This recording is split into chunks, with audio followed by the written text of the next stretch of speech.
Runecraft is a sacred power said to have existed since the dawn of mankind. The chosen ones born with Runecraft defied the natural order with supernatural might. They reigned as leaders of all things. Under the rule of the chosen ones, the ancient people praised Runecraft as a blessing bestowed by the gods. It was hailed as a miracle.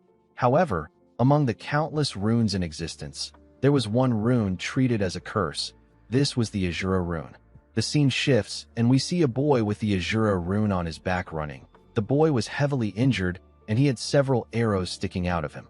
He was running away from some people. The people asked him to stop. After seeing that he had gotten far away from them, they asked him to never show his face in their town. They called the boy a monster. The angry mob watched him as he ran into the snowfield. Even after getting away from the mob, the boy did not stop running.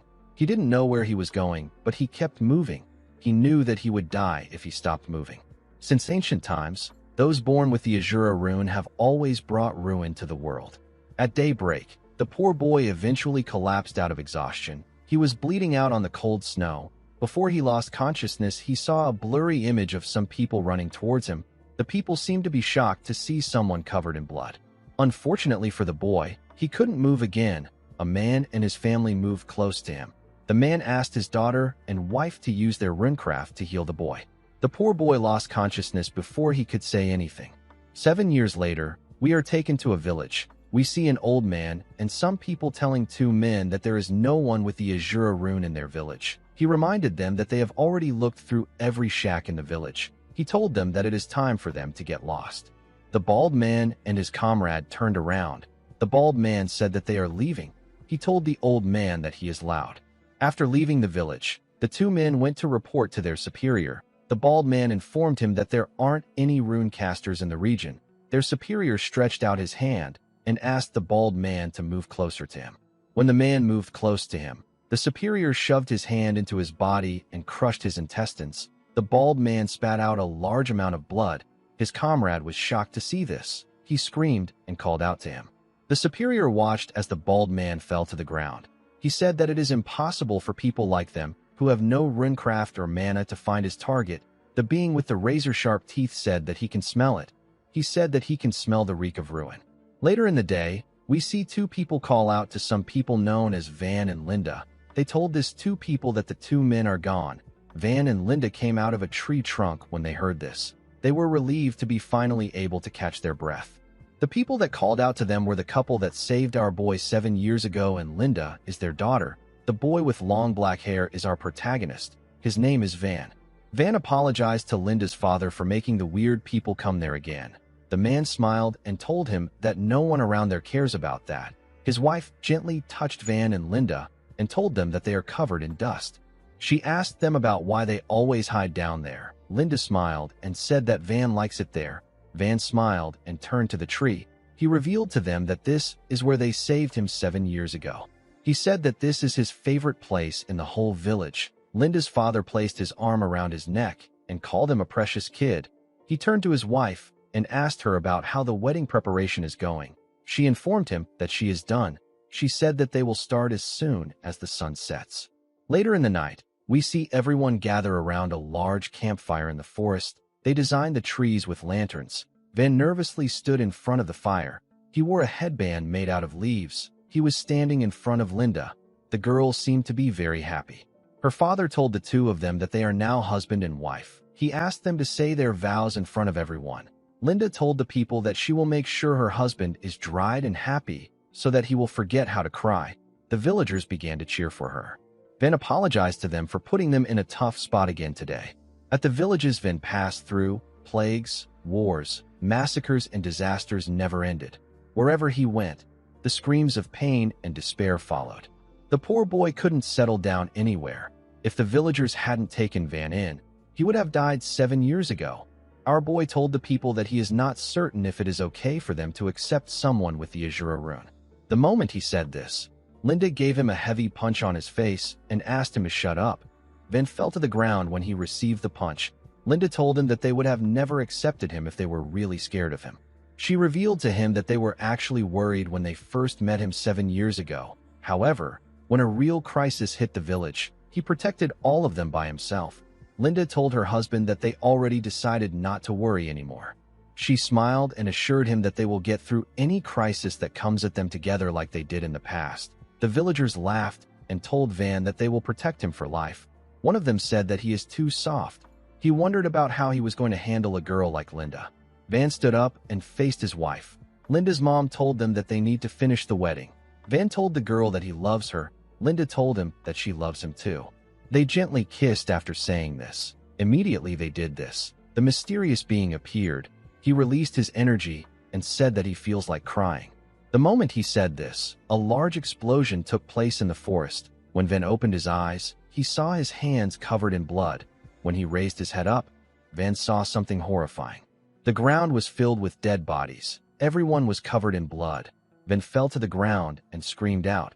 He couldn't comprehend what was happening. He didn't understand why this was happening now. He was horrified to see the sea of bodies in front of him. He saw Linda's father, whose name is Partel, lying on the ground. He called out to her dead mother, whose name is Kara. Van did not know what to do. He stretched his hand out in fear. He said that he doesn't know what is happening.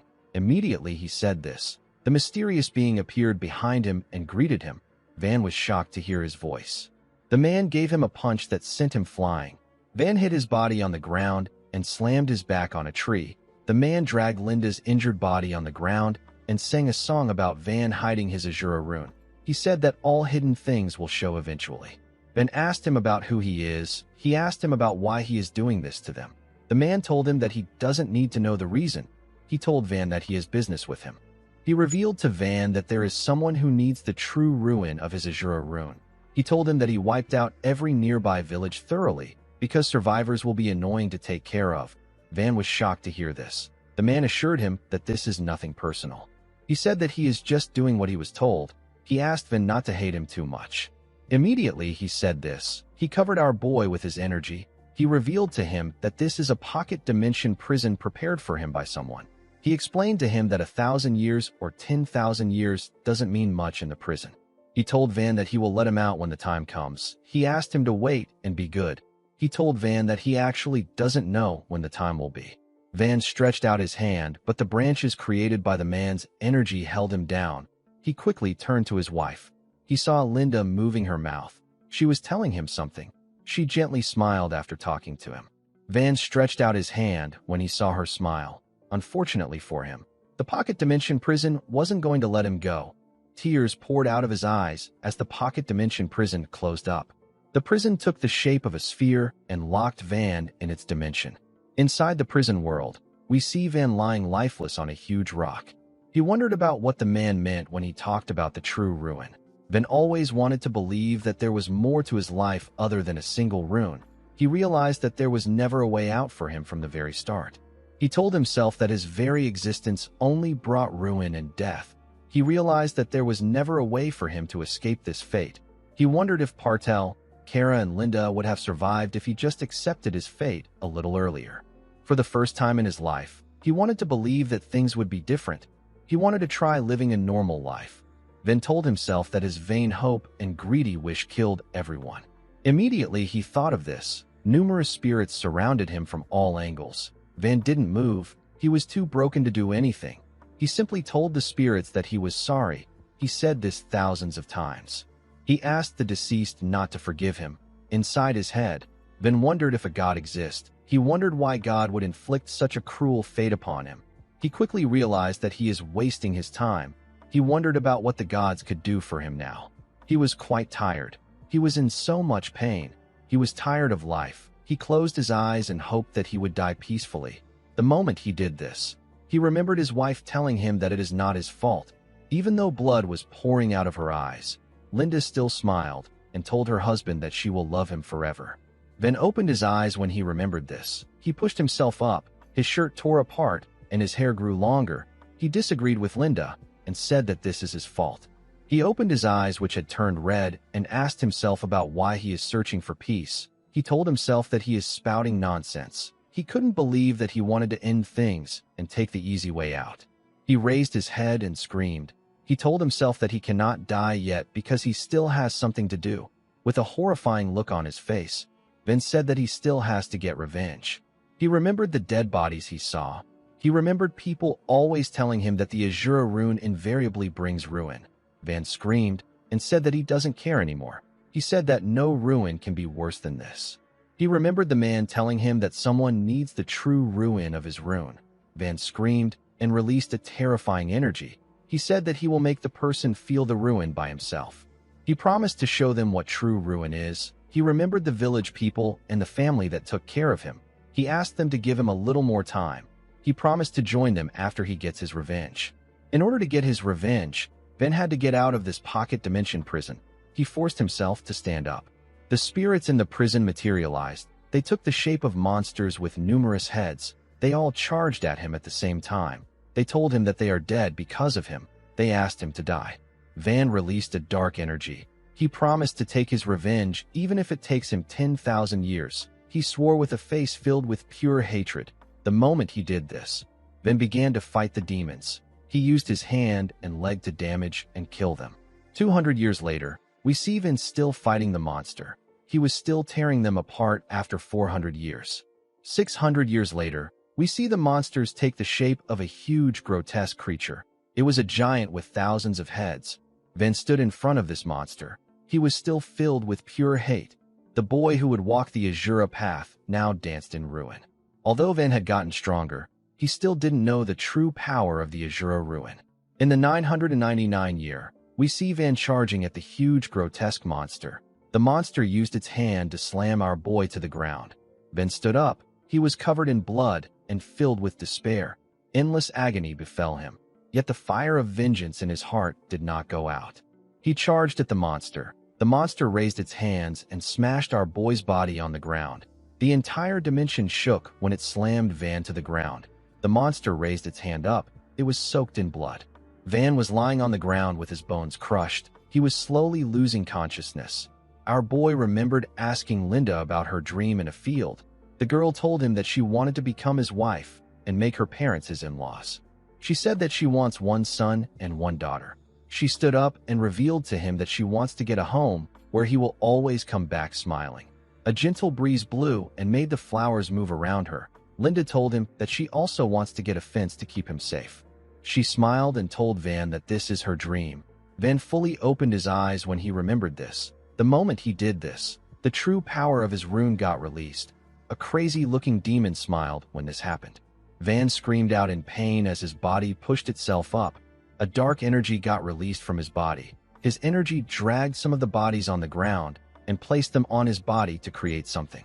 A huge explosion took place in the prison. When the smoke cleared up, we see Van in a new black armor. Our boy knew that this was the true power of ruin. The god of ruins, whose name is Azura, used the power of ruin to summon the armor known as helms.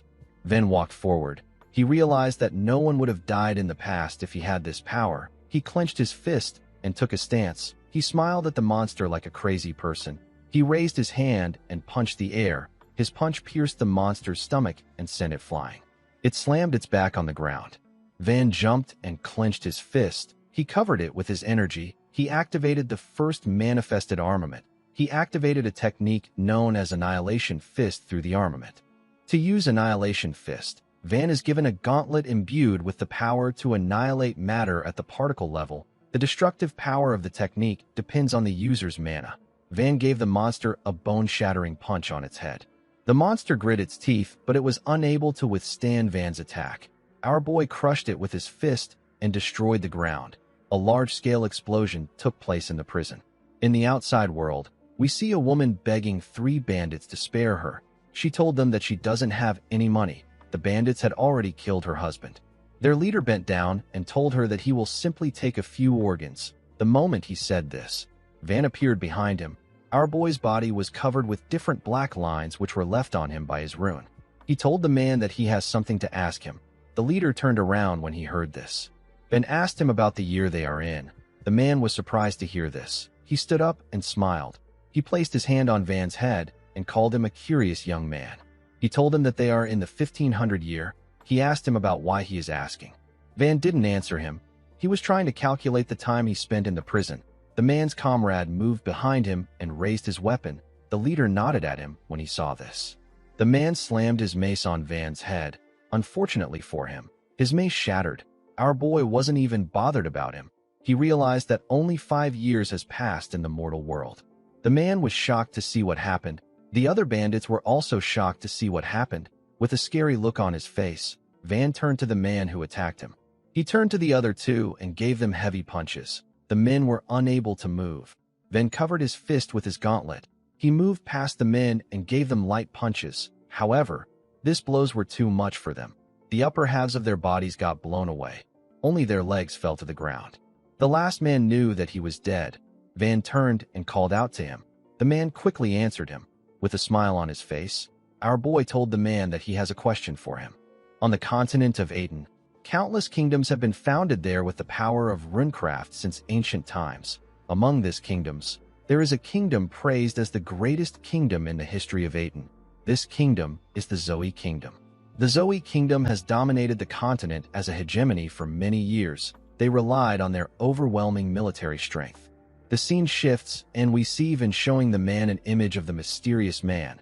The man informed him that the clothes worn by the mysterious man is only worn by sorcerers affiliated with the royal family of the Zoe Kingdom. Van asked him if he has really seen him. The man who was hanging on a tree smiled with broken teeth and assured our boy that he has seen the mysterious man. He said that he can't lie. Van asked him to share more details with him. The man revealed to him that a mercenary named Kezarak visited the leader, whose name is Digiol, and gave them a request 5 years ago. Kezarak said that the request came from some big shot. He told the leader that the request is nothing special. He explained to him that he needs to find someone and clear a few villages. He assured him that he will pay him a lot of money. He asked him if he will take it. Although Kezarak said that it is a big shot, the bandits did not expect it to be a sorcerer from the Zoe Kingdom. There was no reason for them to refuse, so they accepted the request immediately. Since they were bandits, this wasn't a big deal for them. They easily cleared the villages and left no traces behind. The man said that it was tough for them to burn all the corpses because there were so many. He told Van that they were still able to take care of them. After they were done with the job, Kezarak paid them and left immediately. Van asked the man if there was a girl with short orange hair among the corpses. The man said that there was. He told our boy that the girl caught his eyes instantly.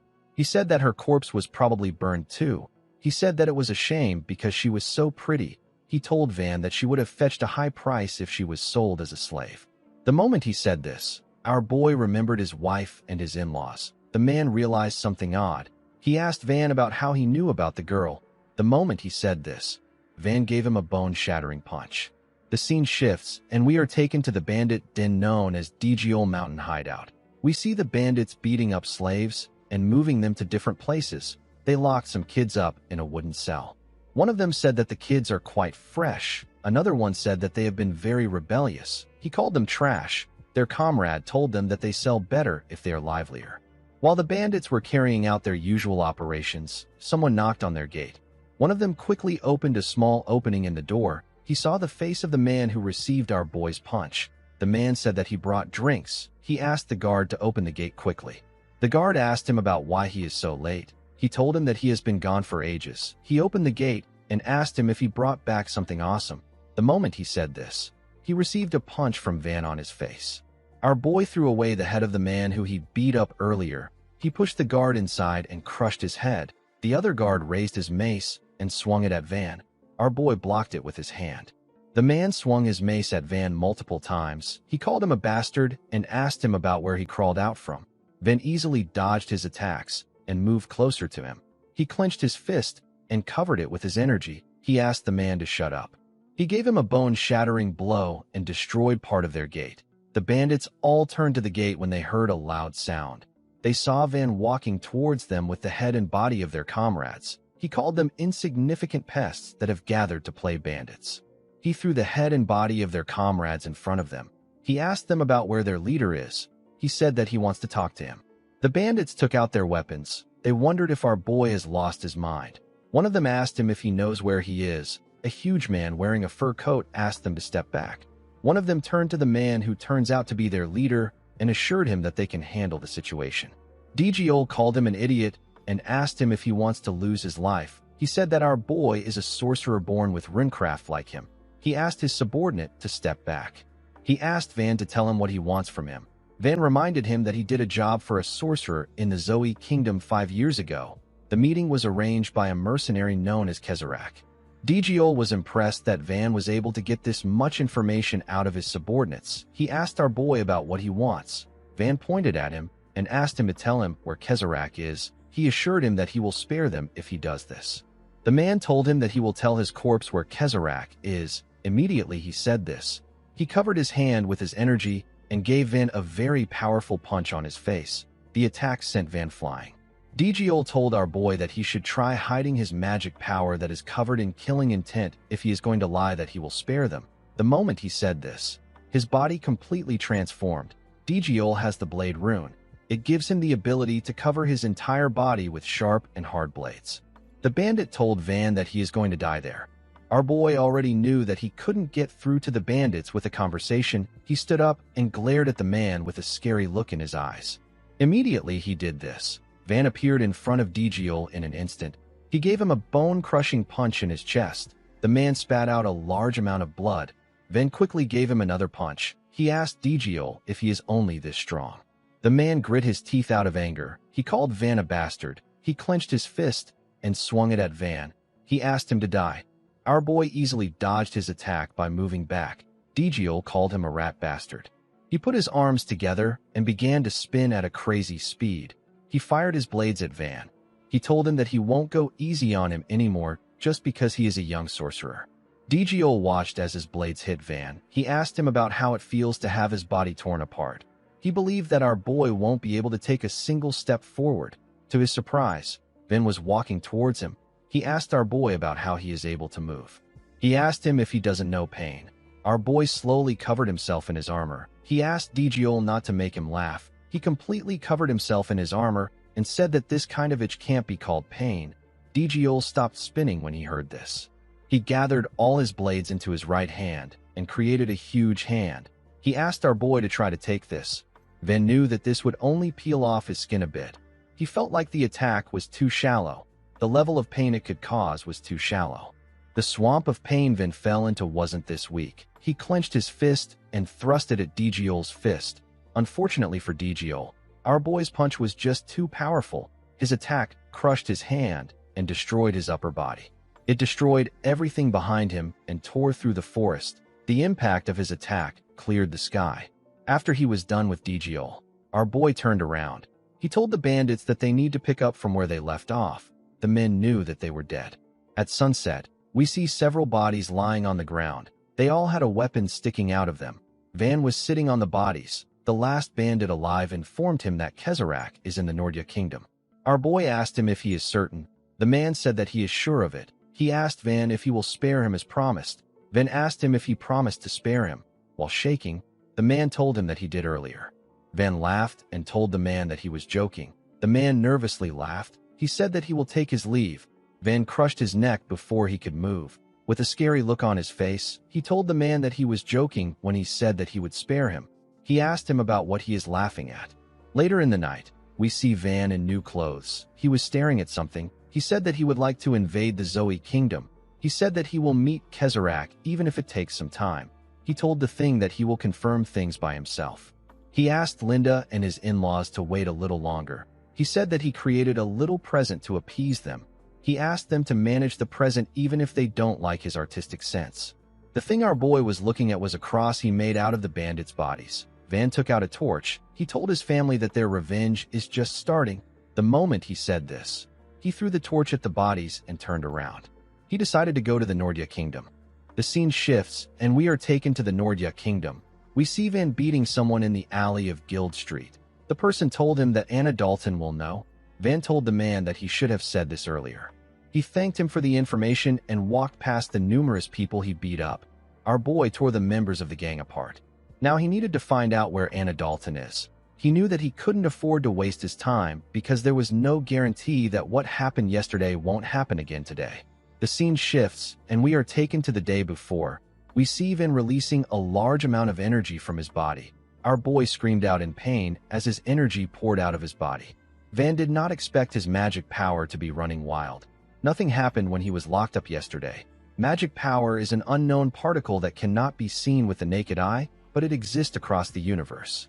The people who accumulate this magic power floating in the air within their body and manifest the ability of runcraft through the accumulated magic power are known as sorcerers. In other words, a sorcerer's body is a vessel that holds magic power. If this magic power runs wild within the sorcerer's body, the sorcerer could die. Van knew that his body could explode if his magic power continues to run wild. He realized that he must seal his magic power to stop the rampage. He placed his hand on his chest and slowly dragged his magic power back into his body. He was able to successfully take it back inside him. He fell to the ground and began to breathe heavily. He did not think that he would almost die. The scene shifts and we are taken to the present. We see Van thinking about how he now has a very small amount of magic power. He knew that he could experience worse things other than his hair burning if he continues to abuse his magic power. In order to gain full access to his magic power, our boy decided to find out why the rampage happened in the first place. He realized that he needed to manage the small amount of magic power he had. While he was thinking, someone stood in front of him. Van asked the huge man to get out of the way. He said that he needs to pass. The huge man, whose name is Charlotte Jenny, told our boy that Madame Anna Dalton is currently using this place. He asked him to go back. Van told the man that he should have said this earlier. With a scary look on his face, he said that he has found the right place. He gave Charlotte a punch on his face. The man spat out some blood and fell to the ground. Van apologized to him and asked him to sleep for a while. He went into the building, which turns out to be a bathhouse. He saw 3 men wearing a blindfold standing in front of a big hot spring. The men were surprised to see him. The woman inside the hot spring also did not expect to see him. She wondered about what Charlotte was doing. She asked Van if he won't get out. Van carefully moved his hand. He told the woman that he is looking for a mercenary named Kezarak. He said that he heard someone there knows the man. The woman found it amazing that someone would go around calling Kezarak by name. She called Van a brat and told him that he is going to die without anyone knowing. Due to her reaction, our boy was certain that he had found the right person. He asked her to tell him everything about Kezarak. The woman laughed and called Van a crazy bastard. She ordered her men to rip his mouth off and bring it to her. The woman smoking a pipe is Anna Dalton.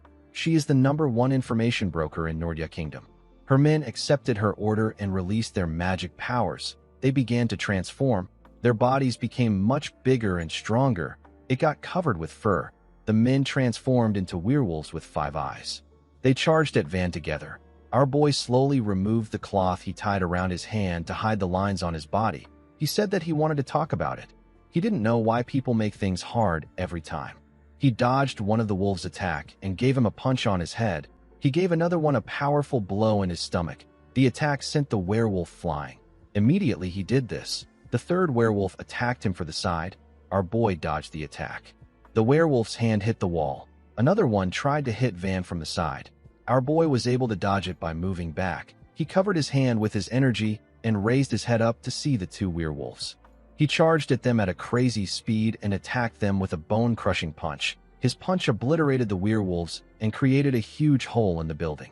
Van turned to Anna and asked her if she wants to have a peaceful conversation now.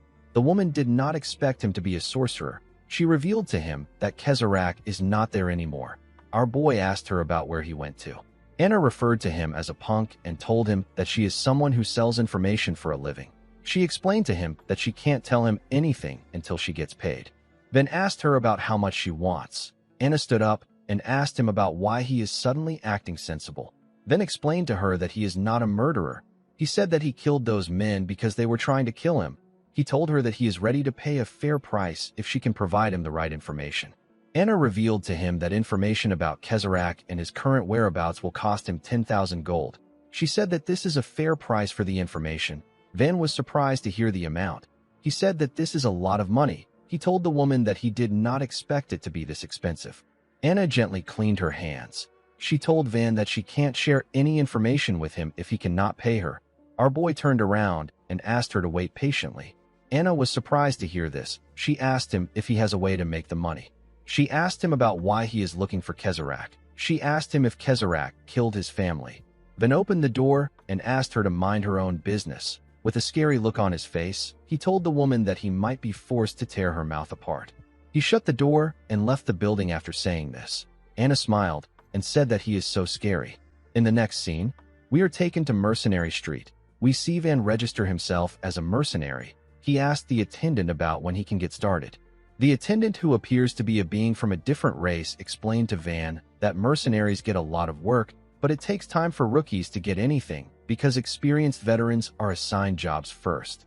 Although it might take some time for him to gather the money he needed, our boy was ready to wait. He already needed a legit way to make a lot of money. He had actually thought of threatening Anna to get the information he needed, but he could sense that the woman was not ordinary.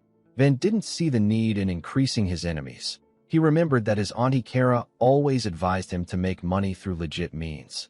While Van was thinking, a girl wearing a hood approached the front desk and said that she wants to make a request. She said that she needs a mercenary with no experience. The man pointed at Van and said that he is a new mercenary who just registered now. The girl quickly turned to him. She asked Van about who he is. Our boy told her that he is the rookie who just registered. The girl said that her request is simple. She took off her hood and showed her beautiful face. She told Van that she simply wants him to take responsibility for one night. This girl is Leon Audi. She is 18 years old. The attendant and Van were surprised to hear what she said. Our boy turned to the side and called her a crazy woman. The attendant advised her to go to a brothel if she needs such services. Audi told them that it is a misunderstanding. She explained to Van that she is trying to hire an escort. Our boy walked forward and ignored her. Audi asked him to make a decision after hearing the compensation. Van told her that he hates the fact that his employer is already out of her mind. A huge fat man approached Audi and told her that he will take the job. He asked her about how much she wants to pay. Audi revealed to him that the pay is 10,000 gold. Van stopped walking when he heard this. Audi apologized to the man and told him that she can't hire a veteran with a well-known face like his. The man assured her that he is better than a rookie. Audi declined his offer. The man grabbed her hands and told her that he is better than Van. The woman asked him to let her go. The man was annoyed to hear this. He called her a frustrating young woman and told her that she should be thankful he is offering to take the job. Van moved close to him and referred to him as trash. He asked him to take his hands off the woman. The man was surprised to hear this. With a serious look on his face, Van referred to him as filthy trash and asked him to get his hands off his precious employer's body. The scene shifts and we are taken to a forest. We see some masked people burning some civilians. A man begged them to spare his son, but the men didn't listen. They burnt all of them alive. After they were done, they moved close to their leader. One of them informed him that it is just a peasant house. He said that the peasants don't have anything valuable. He told his boss that they will still be able to make some money if they sell the organs of the peasants. The man from a different race asked his subordinate to do as he wishes. He asked him about the job they took yesterday. He asked him if they will be snatching a daughter of the Leon household. The man told him that he is correct. The leader asked him to pick the 3 best men and keep them on standby. With a smile on his creepy face, the leader asked the man to hang the young boy he tortured. The boy was bleeding from every part of his body, and he had wires sticking out of him. The subordinate said that he will have the men on standby immediately. The leader asked him not to do it again. He activated his rune and used it to raise the man. While struggling to gain control of his body, the man asked his leader, whose name is Merkel, if he did something wrong. Merkel told him that he did nothing wrong. He said that the boy he played with is not enough to satisfy him. He smiled with his razor-sharp teeth and told the man that it will be perfect if he dissects him and hangs him next to the boy. The man screamed out in pain. The scene shifts and we see Van eating some steak. Audi was sitting in front of him. She seemed to be worried. She slammed her hand on the table. Van did not know why she did this. He asked her if the food does not suit her taste. Audi was shocked to hear this. She asked him about how he can swallow food like that. She asked him to stop using a person as a chair. Our boy was using the fat man that he beat up earlier as a chair. He asked Audi if she doesn't want to try using the man as a chair too. The woman said that she doesn't. She asked Van to let him go. She remembered how Van easily beat up the man. Our boy kicked him several times and asked him not to splash his bodily fluid on his precious employer. Audi had to be the one to hold him back. She told him that the man was going to die. The man begged our boy to spare him. Although our boy was rough, he was a skilled newbie with no paper trail. He was the perfect mercenary that Audi needed. Van got a chair and sat properly. He said that his other chair was comfy. Audi asked him not to treat people like objects. Our boy decided to get to business. He asked Audi about how far he has to take her as an escort. The woman told him that he is guarding her to the border of the Awana kingdom. She said that they will cut through the forest so that they can get there in a day. Van found it odd that she would spend 10,000 gold on a simple escort. He told the woman that he has a bad feeling that this ties to something dangerous. He glared at her and said that this might involve some powerful house or a fugitive. He asked her to share her identity with him. Adi revealed to him that she is the daughter of a somewhat wealthy man. She said that her father dotes on her a lot. Van wasn't convinced. He moved his face close to hers to see if she was lying. Adi told him that she can hire someone else if he is really suspicious. Our boy quickly moved away from her. He told her that he can never be suspicious of his precious employer.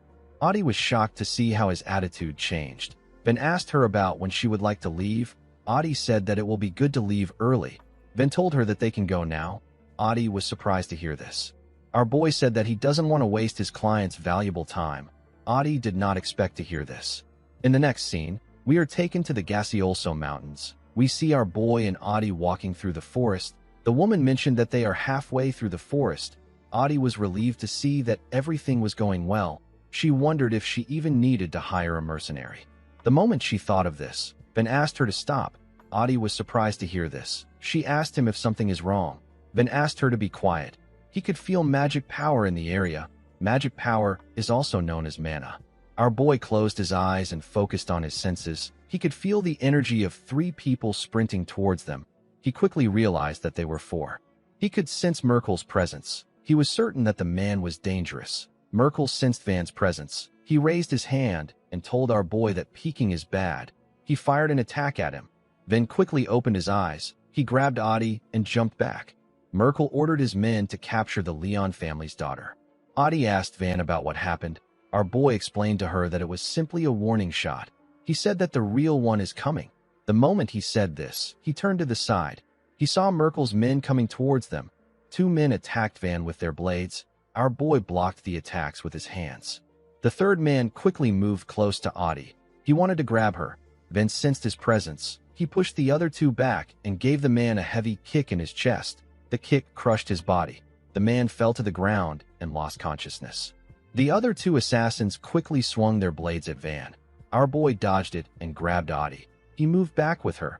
After creating some distance between them, Van turned to the men.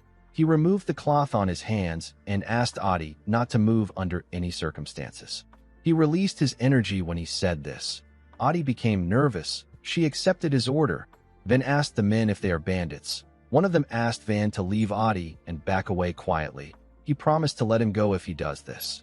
Our boy smiled and told the man that he will leave if he pays him 10,000 gold. The man called him a fool. The man and his comrade charged at Van. The men swung their blades at him at a crazy speed. Van blocked their attacks and kept up with their speed. He was still able to attack them. The men made their attacks faster, but our boy was still able to keep up. He blocked their attacks without getting a cut on his body. Van carefully moved back after testing the men. One of them said that he was worried that he would be a sorcerer. He told Van that he is just a brat. Our boy released his energy and said that he was just being careful. He told the men that he didn't expect them to be so stupid. Immediately he said this. He appeared in front of them and gave them several punches at a ridiculous speed. He gathered his energy in his fist and gave them a bone-crushing punch. His punch tore the men apart and blew away the things around them. The men's bodies were completely destroyed. Only their legs were left. Van called them a bunch of clowns.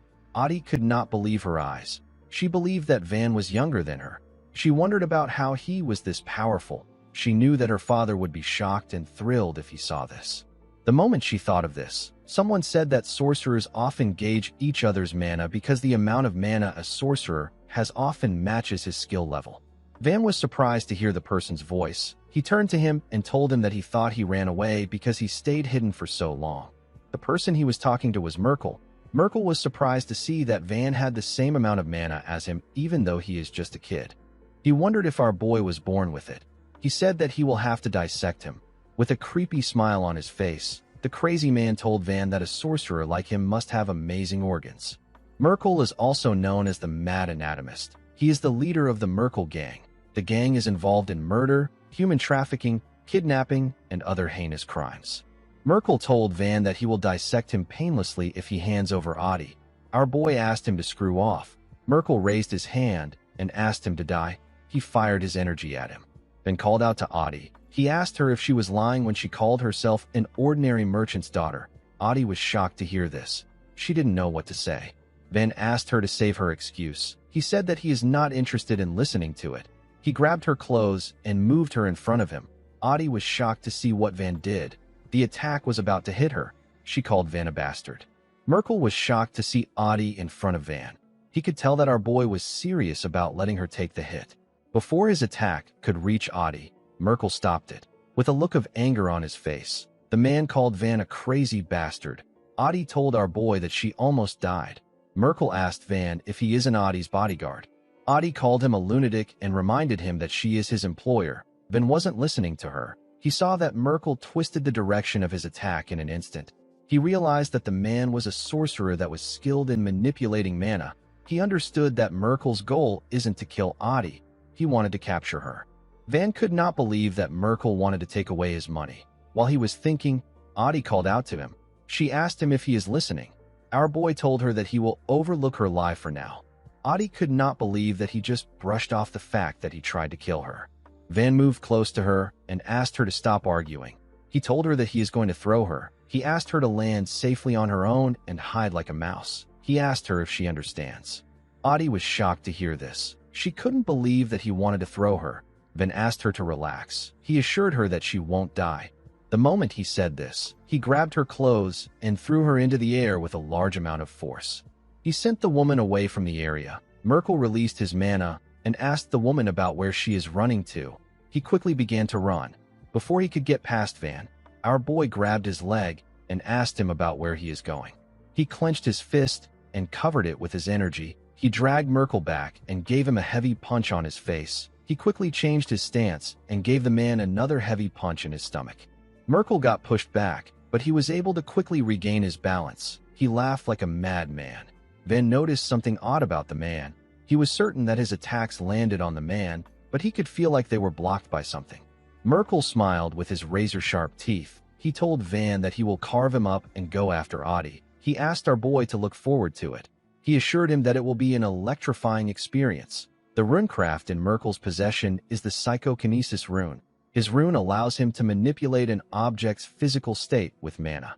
He also has the ability to discharge power in an instantaneous burst like a shockwave. Merkel raised his hand and fired an attack at Van. Our boy quickly moved to the side to dodge the attack. Merkel charged at him with this opportunity and gave him a punch when he got close to him. Van used his arms to block the attack. He realized that Merkel was good at hand-to-hand combat, and his body was clad in psychokinetic energy. Van quickly took a stance and gave the man a heavy punch in his stomach. The attack didn't move Merkel. He raised his hand and pointed it at Van. Our boy quickly moved away from Merkel's sight. The man fired his energy immediately. Van moved. Our boy quickly swung his fist at him. His attack was blocked by a shield. Merkel created the formidable shield with his psychokinetic energy. Upon seeing that his fist couldn't reach the man, our boy moved back. He did not like this annoying runecraft. He took a look at his arm. He noticed something odd. Merkel told our boy that he is wasting his time. He said that their mana may be at similar levels, but the abilities of their runes are worlds apart. Van wasn't really listening to the man. He was more focused on his arm. Merkel told him that he can take him in if he wants to work for him. He assured Van that he can earn several times the amount that Audie is offering him if he works for him. Van revealed to him that Audie agreed to pay him 10,000 gold. Merkel laughed when he heard this. He revealed to Van that they can get this kind of chump change by attacking 2 villages. He told our boy that he is getting paid a small amount for his skills. With a scary tone in his voice, Van asked him about what he means by attacking villages. With a smile on his face, Merkel said that he is involved in things like assassination, kidnapping, robbery, and human trafficking. He said that they do everything without asking questions and make a lot of money. He asked Van if he is interested. Our boy smiled when he heard this. He began to laugh like a crazy person. Merkel believed that Van was laughing because he liked what he heard. He said that he is such a good judge of character. Van released his mana. He told Merkel that he is laughing at himself for actually talking to him. The man was surprised to hear this. Van took a stance. He couldn't believe that he was actually having a conversation with a worthless vermin. With a scary look on his face, he told Merkel that he has decided to tear his limbs apart until he is unrecognizable. Merkel was annoyed to hear this. He called Van an insolent bastard. He couldn't believe that Van was acting like this when he offered him an opportunity. Before he could do anything, our boy appeared in front of him. He began to punch his shield. Merkel asked him about what he is doing. He reminded him that he said that he can't break his shield. Van didn't listen to the man. He made his punches faster. He began to slowly push Merkel back. His attacks gradually became stronger. His punches began to crack the shield. He was able to completely shatter it. Merkel was shocked to see this. Van gave him a punch on his arm. His attack blew away Merkel's entire arm. The man screamed out in pain. Van didn't give him the chance to rest. He gave him another heavy punch on his chest. His attack sent the man flying. He crashed on the ground. Merkel called Van an insolent bastard. He told him that he is no longer interested in his organs. He pushed himself up and told Van that he will pay the price for rejecting his mercy. Immediately he said this. He released his mana. He concentrated his mana into a triangle-shaped attack. He asked Van to be reduced to dust. He smiled and fired an attack known as Psychokinetic Blood Strike at our boy. The powerful energy got fired at Van at a crazy speed. It destroyed the things around them. Merkel was shocked to see that Van was still standing. He was certain that they had similar mana levels. He couldn't believe that Van stopped his psychokinesis with one hand. Our boy found it funny that Merkel thought that they had similar mana levels. He released his mana and called Merkel an idiotic bastard.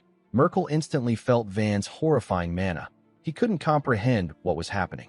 He couldn't believe that Van possessed such a ridiculous amount of mana.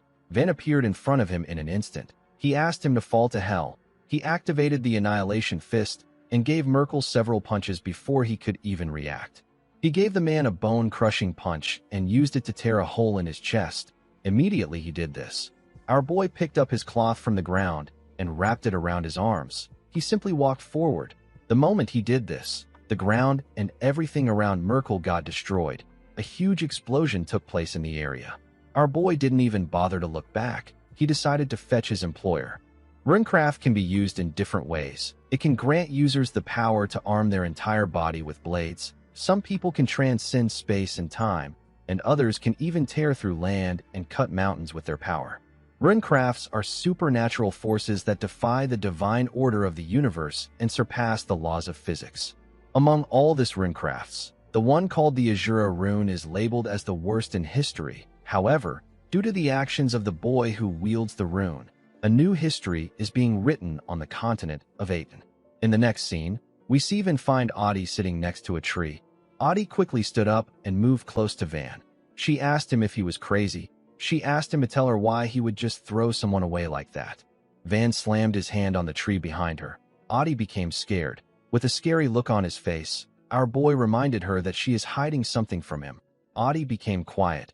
Van asked her not to worry about it. He said that he is not very curious. He asked the woman to give him the money she promised since he brought her to her destination safely. Audie quickly took out a bag full of gold and gave it to Van. She told him that there is 10,000 gold in the bag. Van turned around and told her that he is leaving. Audie called out to him. Our boy stopped walking and turned to her. The woman hesitated and said that it is nothing. Van walked forward and said that he is really leaving. Audie wanted to take our boy to her family, but she didn't want to drag such a young mercenary into the war. She felt bad about letting Van go. She turned around and decided to return to her family. The scene shifts, and we are taken to Anna Dalton's third residence in the Nordya Kingdom. We see Van throw the cash on the ground in front of Anna. The woman was impressed. She believed that Van had someone backing him. Our boy asked her to give him the information he requested for. Anna told him that she will only take half of his money. Van did not expect to hear this. Anna revealed to him that she failed to track down Kezerak. She said that the man is incredibly thorough. She told Van that she will tell him about Kezerak and anyone who might know where he is. Our boy asked her to tell him quickly. Anna asked him if he has ever heard of a mercenary group called Tease. Van said that he hasn't. Tease is a mercenary group that is involved in various crimes like murder, kidnapping, human trafficking, assassination, infiltration, and more. The leader of Tease is Kezerak. The mercenary group started to become famous around 5 years ago. Now their influence is so great that they can dominate a small frontier nation. Anna explained to Van that it is currently hard for her to find the main base of Tease, and it has become difficult to get Kezerak's whereabouts. She told Van that she is not the kind of woman who would easily give up. She revealed to him that she has found the location and whereabouts of one of the T's executives. She took out a poster of the executive and showed it to Van. She told him that he will immediately recognize the man thanks to the long scar on his face. This man is a brutal assassin born with the concealing rune. He has never failed to take out his targets. Van believed that the man will know where Kezarak is. He asked Anna to tell him where the man is. The woman revealed to him that the assassin is in Valhild City in the Bogra Kingdom. The scene shifts, and we are taken to Valhild City. We are taken to Merkel's group base. We see several dead bodies on the ground outside. Inside the base, we see more bodies on the ground. A man chased after some men with a weapon. The man easily cut down the men. One of Merkel's subordinates turned around when he saw the man who was killing his comrades. He asked the killer about why he is attacking them. The executive with the long scar on his face told the man that he is just doing what he was told. He said that he might have been given the order because their group failed the mission given to them by Kezarak. The man told him that no one mentioned that the woman was protected by such a monstrous bastard. He told the executive that they lost their chief because of him. The executive apologized to him. He explained to him that they didn't think that Merkel would be defeated by some frontier mercenary. The man couldn't believe that the assassin killed almost all of them because of a single failure. The assassin asked the man to think of it as punishment. He told him that they are both low-level killers. The man laughed when he heard this. He asked the assassin to screw off. Immediately he said this. He ordered the rest of his men to attack the assassin. The men quickly jumped out of hiding and charged at the assassin. The man told the assassin that he will be the one to die there. He raised his hand and activated his rune. The man uses the touch rune. It allows him to create a huge hand made of mana that can be freely manipulated. The moment the man activated his rune, he used the huge hand to hold the assassin down. He let his comrades get close to the assassin. Before they could swing their blades at him, the assassin apologized to them for what he was about to do. Immediately he did this. He activated his concealing rune and disappeared. Everyone was shocked to see this. They couldn't believe their eyes. The assassin appeared behind the man using the rune in an instant. The man quickly turned around when he sensed his presence. He realized that he was screwed. A while later, we see the assassin walk out of the building. He saw a man waiting for him outside. The man asked him if he has taken care of everything. The assassin asked the man if he cannot see that he is covered in blood. He told him that he can go inside to check by himself. The man said that he cannot do such a thing.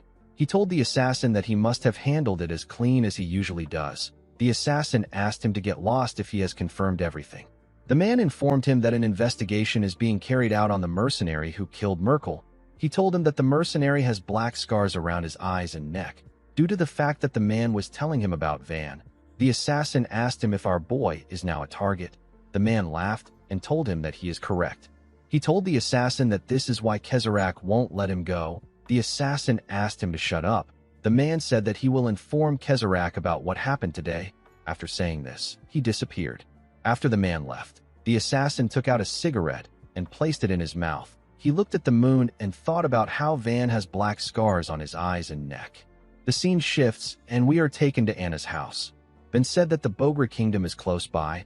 He told Anna that he has one more question. With a scary look on his face, Van asked her to tell him the name of the executive.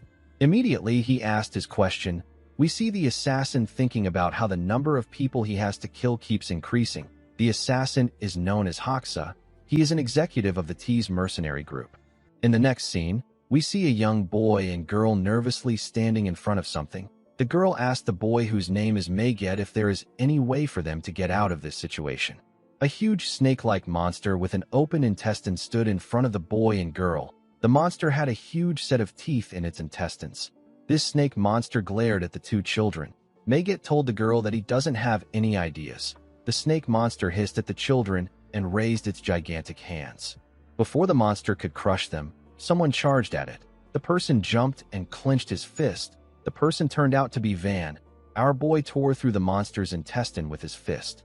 The monster was unable to react to his attack. Its body tore apart, and its flesh spilled out.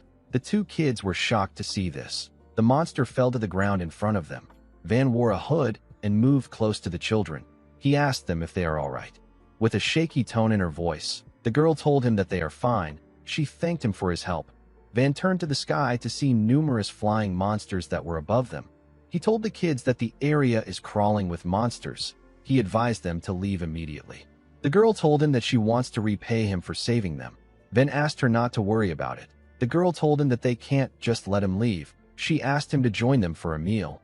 Megat agreed with her. He told Van that their shop is nearby. Van declined their offer. He told them that he is actually looking for a shop around the area. The blonde girl, whose name is Ofen, asked him about the name of the shop. She said that they know every shop around the area. Van revealed to her that he is searching for a tavern called the Blue Knight. He asked her if she has heard of it. The girl was surprised to hear this. She revealed to Van that this is the name of their tavern. Megat found it surprising that someone was searching for their tavern. He said that it is not a place people usually look for. Ofen asked him to shut up. She moved close to Van and introduced herself to him as the cook of the tavern. She introduced Megat as her younger brother. She referred to our boy as Savior and asked him about his name. Van told the girl that his name is Ban. Ofen asked him to follow them. In the next scene, we see Van and the kids arrive at the Blue Knight Tavern, which is on the outskirts of the Bogra Kingdom. Ofen waved to a boy she saw outside. The boy asked her about why they were gone for so long. He told her that they have already finished preparing all the ingredients. Two little girls moved close to Ofen and hugged her. Ofen apologized to the boy and informed him that they ran into a monster on their way back. The boy was shocked to hear this. He grabbed her shoulder and asked her if they are all right. Ofen assured him that they are fine. She told him that a kind person saved them. The boy asked her about what she means. Ofen turned to Van. She asked the boy to greet him. She introduced Van to the boy, whose name is Hosea. She revealed to him that our boy was on his way to their shop. Hosea was surprised to hear this. He asked her about why Van wants to come to the Blue Knight. Ofen asked him to shut up. Our boy went into the well-maintained tavern with the kids. Ofen asked him to seat anywhere he likes. Van asked her if the place is run by kids. The girl turned to him and told him that they actually live there. Van curiously asked her about what she means. Ofen revealed to him that they are not a real family.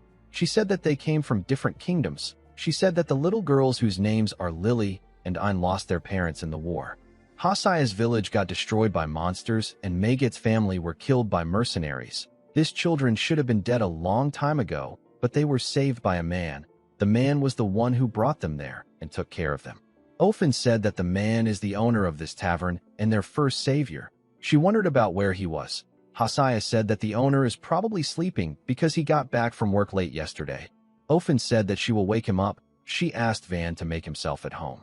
As she walked towards the stairs, she wondered why their savior was sleeping when they have a visitor. She went into the man's room and called out to him. She asked him about how long he plans on sleeping. The man gently moved and asked her to give him a little more time. Ofen asked him to get up in order for him to calm Megat down. She revealed to him that they almost got killed by a monster they ran into on their way back. She said that Megat is probably shaken up. The man quickly jumped out of the bed. He asked her if she is all right. Ofen told him that she is fine. She said that a kind person saved them. The man turned out to be Hoxa. He was surprised to hear about some kind person. Ofen revealed to him that the person was on his way to their shop. Hoxa realized that it would be rude for him to just stay in his room. He decided to greet Van. Ofen told him that this is a good idea. He went downstairs with the girl. Ofen pointed at Van when they got downstairs. Hoxa walked up to our boy and told him that he heard about how he saved the kids. He thanked Van for his help. Van told him that he was simply passing by. He said that things took an interesting turn of events. Hoxa did not understand what he meant. Van carefully directed his killing intent at the man and told him that he looks very much like the person he is looking for. The assassin was shocked to feel our boy's mana. He sat down and said that this is impossible. He told Van that he is just the owner of an unpopular tavern in the middle of nowhere. Our boy revealed to him that an informant told him that the owner of the tavern is an amazing cook. Hoxa understood what he meant. He said that he did not expect to get a referral. Van told him that he would like to see his skills by himself. Hoxa told him that the children tend to get rowdy when he is in the kitchen. He said that they will disturb his rest. Van suggested that they meet early in the morning tomorrow if he is worried about the children. Hoxa said that the children will be fast asleep around that time.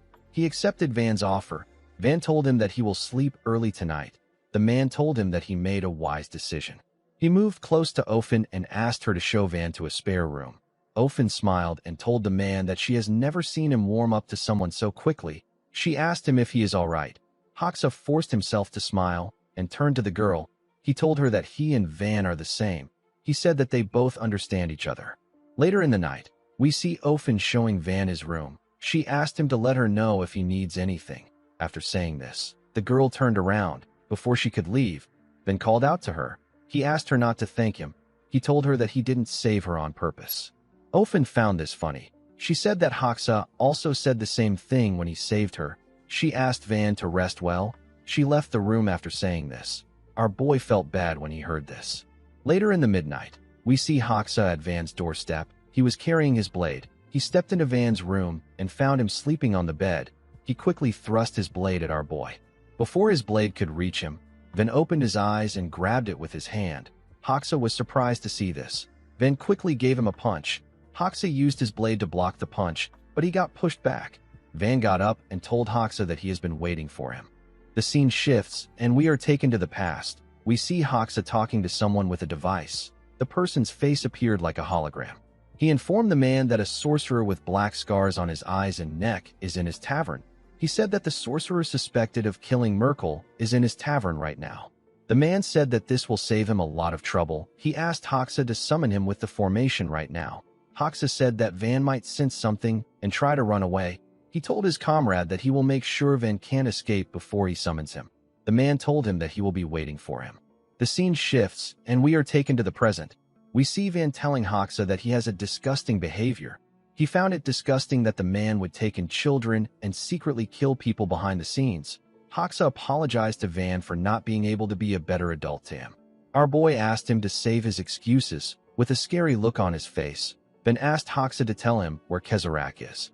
The assassin was shocked to hear this. He realized that Van came there already knowing everything about Tease. He told him that he can't tell him where his boss is. Our boy told him that he understands. He raised his leg up and took a stance. He told Hoxa that he wants to see if he can still say this after he cuts off his limbs. The assassin released his mana and told Van that he will pretend as if he never saw him if he turns back now. Our boy reminded him that he just tried to kill him earlier.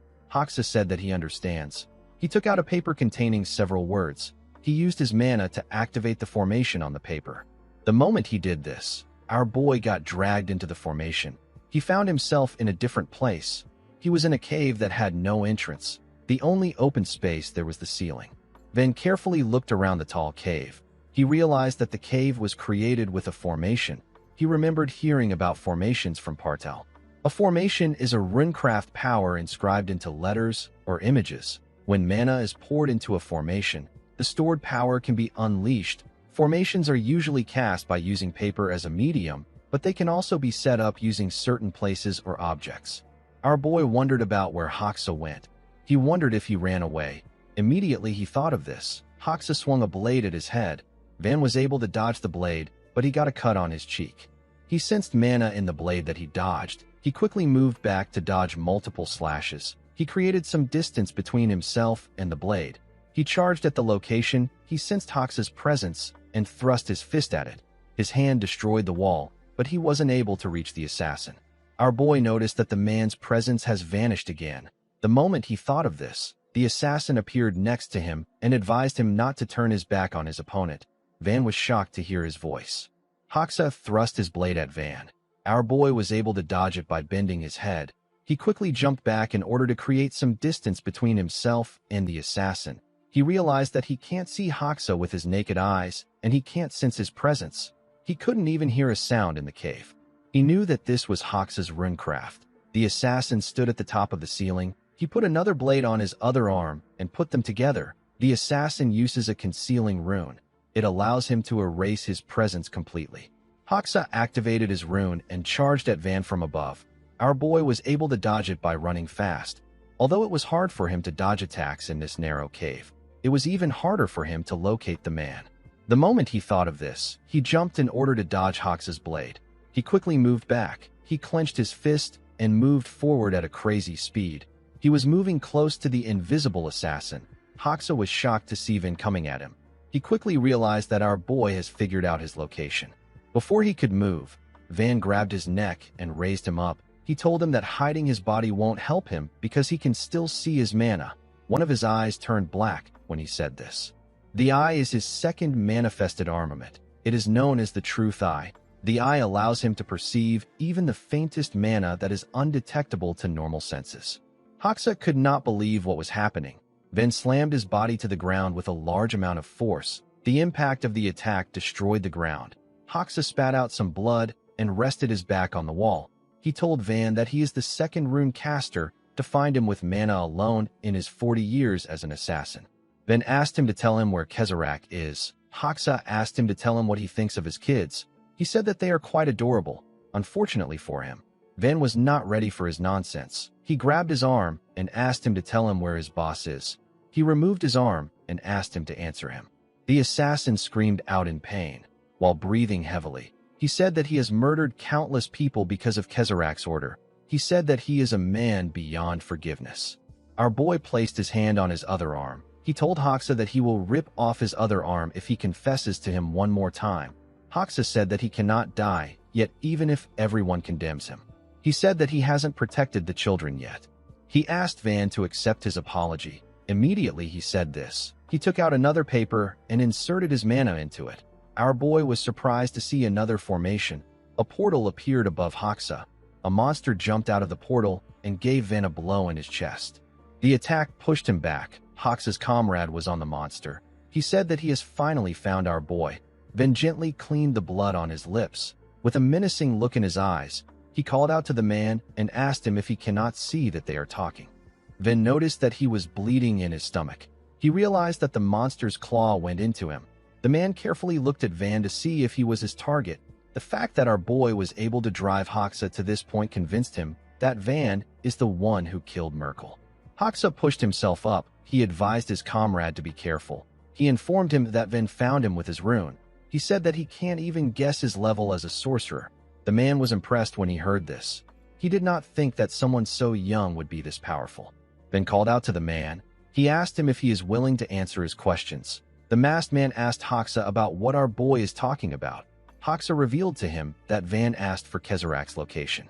The man laughed and apologized to Van. He took off his mask. With a creepy smile on his face, the man told Van that there is no one who will answer his question. This bald man's name is Bridgeton. He is also an executive of Tees. Van realized that he couldn't talk things out with the man. He charged at the bald man. He clenched his fist when he got close to him. The monster behind Bridgeton clenched its fist when it saw Van. It quickly attacked our boy before he could touch Bridgeton. Van was able to block its attack with his fist. Immediately he did this. Hoxa appeared behind him. Our boy quickly turned to see the man. Hoxa swung his blade at him. Van jumped to dodge the man's blade.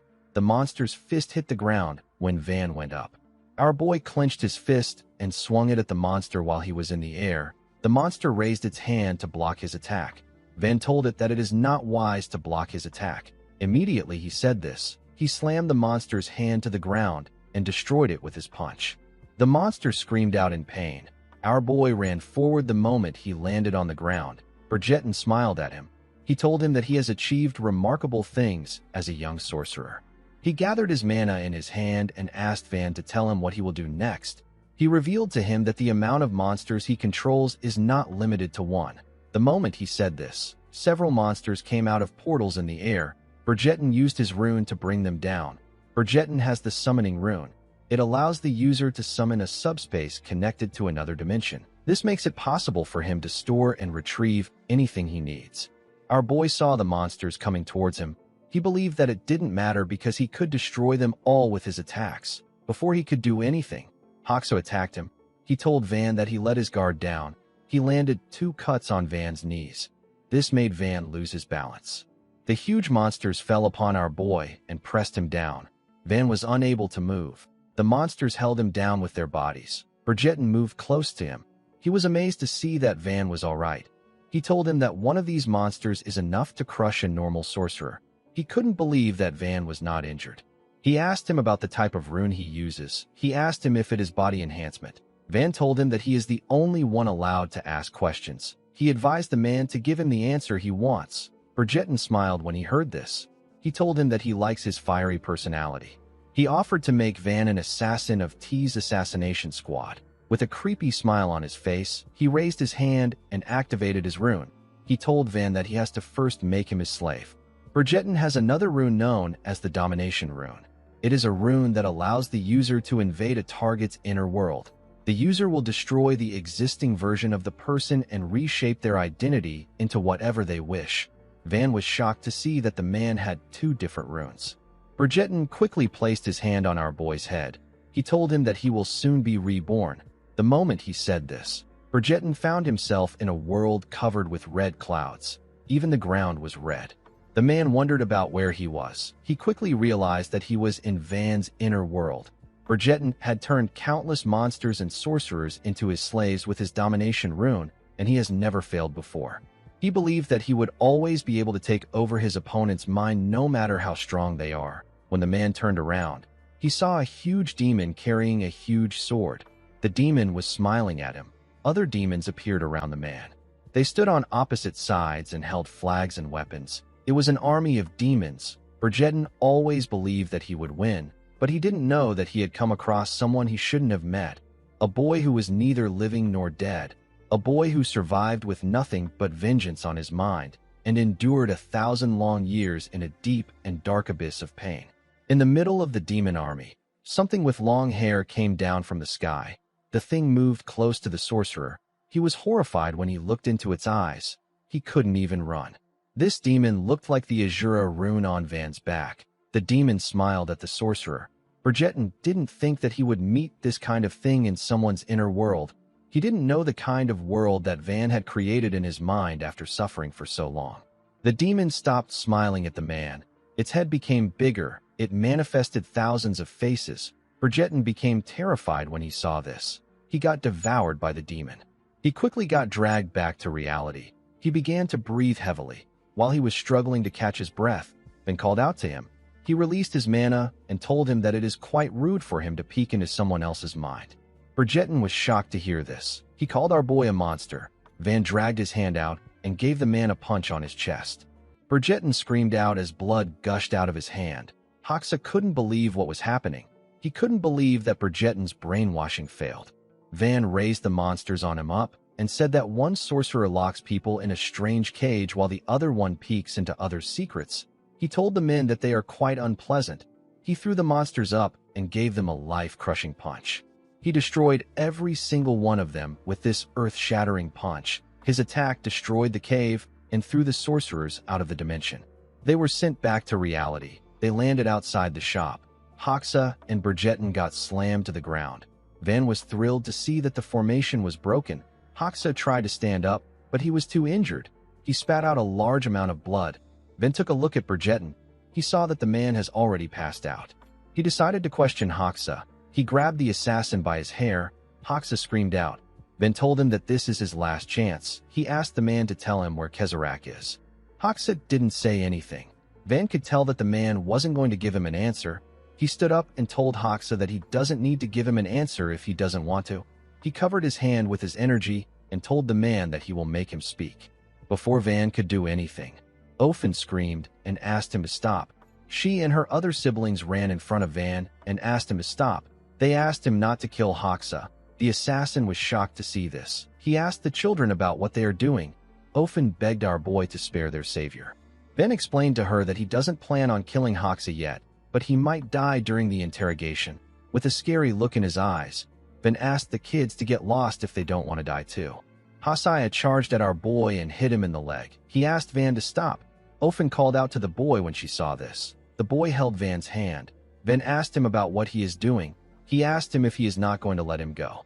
Hosea begged Van to leave them alone. Hoxa begged his children to run away. The children told him that they are not leaving him. Van was annoyed to see what was happening. He asked the children if they are joking with him right now. He pushed Hosea to the ground and took a stance. Ofen called out to her brother when she saw this. With a scary look in his eyes, Van told the boy that he will kill him first if he is prepared to die. Hosea quickly raised his hands up. Before Van could do anything, Bridgerton raised his hand up and released some energy. Van quickly turned to him. The sorcerer activated his summoning rune and used it to open a portal that released a monster's claw-like tentacles. Van quickly put his hands together to protect himself. He didn't think that Bridgerton would still be alive. To his surprise, the tentacles avoided him. Van did not expect this. He instantly realized that Bridgerton wasn't aiming for him. He was aiming for Hoxa and the children. The monster used its claw-like tentacles to stab Hoxa and his kids. Van quickly charged at Bridgeton. The sorcerer smiled at our boy. He knew that he wouldn't reach him. He used his summoning rune to place himself in his own world before Van could reach him. Our boy was only able to feel his mana. Inside Bridgeton's dimension, we see him resting on a huge floating rock. Since he has killed Hoxa and the kids, the man was certain that there was no way Van would gain information about Kezarak. He took a look at his arm and said that he went through a lot because of Van. He couldn't believe that there was a sorcerer who had such a terrifying inner world. He knew that he had to report this to Kezarak immediately. The moment he thought of this, someone tore space open and stepped into his dimension.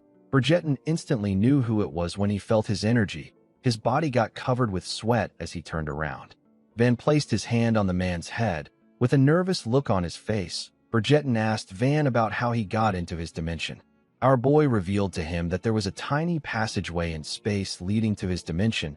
He explained to Bridgeton that he injected his mana into the space and forcefully tore through it before it could close. Van told the sorcerer that he should have properly locked his door. He said that he is sick of dimensions. Bridgeton knew that he was screwed. Van asked him not to worry. He told him that he doesn't intend to kill him yet. He told Bridgeton that he has to answer his questions since he has killed Hoxa. He assured him that he will take him out in a month's time. Immediately he said this, Van's head transformed into a horrifying creature with several heads. He asked Bridgeton to stay there for a bit. This ability is the third armament. It is known as Gluttony's Pocket. It allows the user to devour living creatures that possess mana. The only limitation is that it can't devour creatures who possess more mana than the caster. The heads morphed into a gigantic head. The head used its tongue to grab Bridgeton. The man screamed and said that he doesn't want to go back into Van's world. He begged our boy to forgive him. Unfortunately for him, he got swallowed. After he swallowed the sorcerer, our boy's head slowly returned to normal. He stepped out of Bridgeton's dimension. He noticed that Gluttony's Pocket consumes a lot of mana. He realized that it was quite risky for him to use it. He fell on his knees and tried to catch his breath. He looked around and saw the bodies of the kids lying on the ground. He wondered if everyone was dead. Since he had secured a hostage who would provide necessary information, Van decided to leave the place and recover his mana. The moment he turned around, Hoxa asked him to wait. He told him that Ofen can still be saved. With a tear in his eye, the man begged Van to save the girl. Our boy turned to him when he heard this. In the next scene, we see a man standing over Hoxa's body. The man said that a fierce fight took place in this place. His comrade picked up Bridgeton's arm and told him that Bridgeton lost his arm. The man couldn't believe that someone killed two executives of Tease. He said that the attacker is insane. He asked his comrade, whose name is Mongo, if he can find the culprit. Mongo said that he can. He said that he can still smell something even though it is faint. He said that our boy was there until yesterday. The man wearing an eye patch summoned some men known as Raven. The men came out of his shadow. The man ordered them to report the situation to Kezarak. He said that he will track their culprit with Mongo. The men accepted his order. The man turned to Hoxa and wondered if this is the end he wanted so badly. He said that it is an empty and meaningless end. The scene shifts and we are taken to the mountains. We see Ofen open her eyes and scream. When she raised her head, Van asked her if she is finally awake. The girl asked him about where they are. She quickly turned to him and asked him about Hoxa and the kids. Van revealed to her that everyone else died. The girl was shocked to hear this. Blood gushed out of her eyes. She screamed and said that this can't be true. She told Van that he saw the wrong thing. She slowly pushed herself up and said that she has to go save everyone. She said that they can't die yet. Van asked her to shut up. He revealed to her that he buried the children's bodies himself. The girl fell back down and screamed. She said that this can't happen. She asked our boy about why he saved only her. She told him that he should have just let her die with everyone. She asked him to tell her why he saved her. Van asked her not to delude herself. He revealed to her that he only saved her because he needed her. Immediately he said this. Van remembered the conversation he had with Hoxa before he died. He asked the man to tell him why he should save the girl. He said that Ofen won't last on her own even if he saves her. She will either be torn apart by monsters or killed by bandits. While struggling to catch his breath, Hoxa informed Van that Ofen knows about Kezarak and Tease. He told him that the girl can provide him information. Van was surprised to hear this. Hoxa begged Van to simply take Ofen to a random village. He said that the girl is strong and lucky enough to survive. He was certain that she would be able to live on her own. Van asked the man about what he should do if Ofen doesn't know anything. Hoxa asked him to do whatever he likes. He told him that he can kill her if he wants. Our boy realized that the man wasn't lying. He agreed to help the girl. Hoxa begged Van to save her. After doing this, he died. While Ofen was crying on the ground, Van grabbed her neck and raised her up. He apologized to her and told her that he can no longer wait. He asked her to tell him about Kezarak. The girl seemed quite lifeless. She hadn't processed her grief well. Nevertheless, she still spoke. She told our boy that Kezarak is probably in the Varkan kingdom. She revealed to him that the man said that he was heading out to carry out a commission for the king of Varkan the last time he came to see Hoxa. Van asked her to describe Kezarak to him. The girl revealed to him that his appearance changes every time he came to see Hoxa. She said that this is probably due to the rune he wields. Van asked her if she knows anything about Kezarak's rune. Ofen said that Hoxa once told her that Kezarak is a sorcerer born with a rare set of 3 runes that are counted among the continent's rarest. Van did not expect the man to possess 3 runes. He knew that Kezarak was going to be hard to deal with. He let go of the girl and told her that they have no time to waste. He said that they will talk on their way. Ofen asked him about where they are going. Van revealed to her that he made a deal with Hoxa to take her to a safe village. He told her that this is also his way of repaying her for the information. Ofen was shocked to hear about the deal Hoxa made on her behalf. Van turned to her and asked her to get up. He told her that they are leaving immediately. The girl quickly got up. She stepped out of the cave with Van. She used her hand to block her eyes from the sunlight. Immediately, her eyes adapted to the sunlight. The girl saw something shocking. She saw a huge rock in front of the cave. Van reminded her that he buried the kids. He said that he buried them under the rock. Ofen asked him about why he chose this enormous rock. Our boy said that he doesn't want monsters to disturb their graves. He said that the children did nothing wrong. He told Ofen that he will let her say her final farewell. Ofen walked up to the rock and placed her hands on it. Tears filled her eyes as she rested her head on the boulder. While crying, she remembered how she and her siblings stood next to Hoxa while he was bleeding on the ground. A man seemed to have beaten up the assassin. The man was from Tees. The man asked Hoxa if he escaped from Tees only to babysit kids. He asked him if he will return to his beautiful assassin form once he kills the kids. The man turned out to be Kezarak. Hoxa begged Kezarak to forgive him. He begged him not to kill the kids. Kezarak turned around and told Hoxa that his missions will be doubled from now on. He asked the assassin to never try to run away if he wants to keep playing orphanage director. After Kezarak left, Ofen asked Hoxa if he is fine. Hoxa smiled and apologized to the kids. He said that he looks pathetic. He hugged them and asked them not to worry. He assured them that he will protect them. Megat told Hoxa that he smells like meat. The man laughed out loud when he heard this. The kids also laughed. Ofen remembered Hoxa showing her the name of the tavern after he opened it up. He asked her if she likes the name. Ofen told him that it is terrible. Hoxa asked her if it is really so bad. The girl remembered how she played with her siblings in their peaceful environment. Although they were not a perfect family, they still managed to make things work. Ofen scratched her bare hands on the rock. She was filled with so much rage. She asked Van if he intends to kill Kezarak. Our boy said that he does. With a look of anger on her face, Ofen asked Van to take her along. She said that she wants to tear the bastard apart.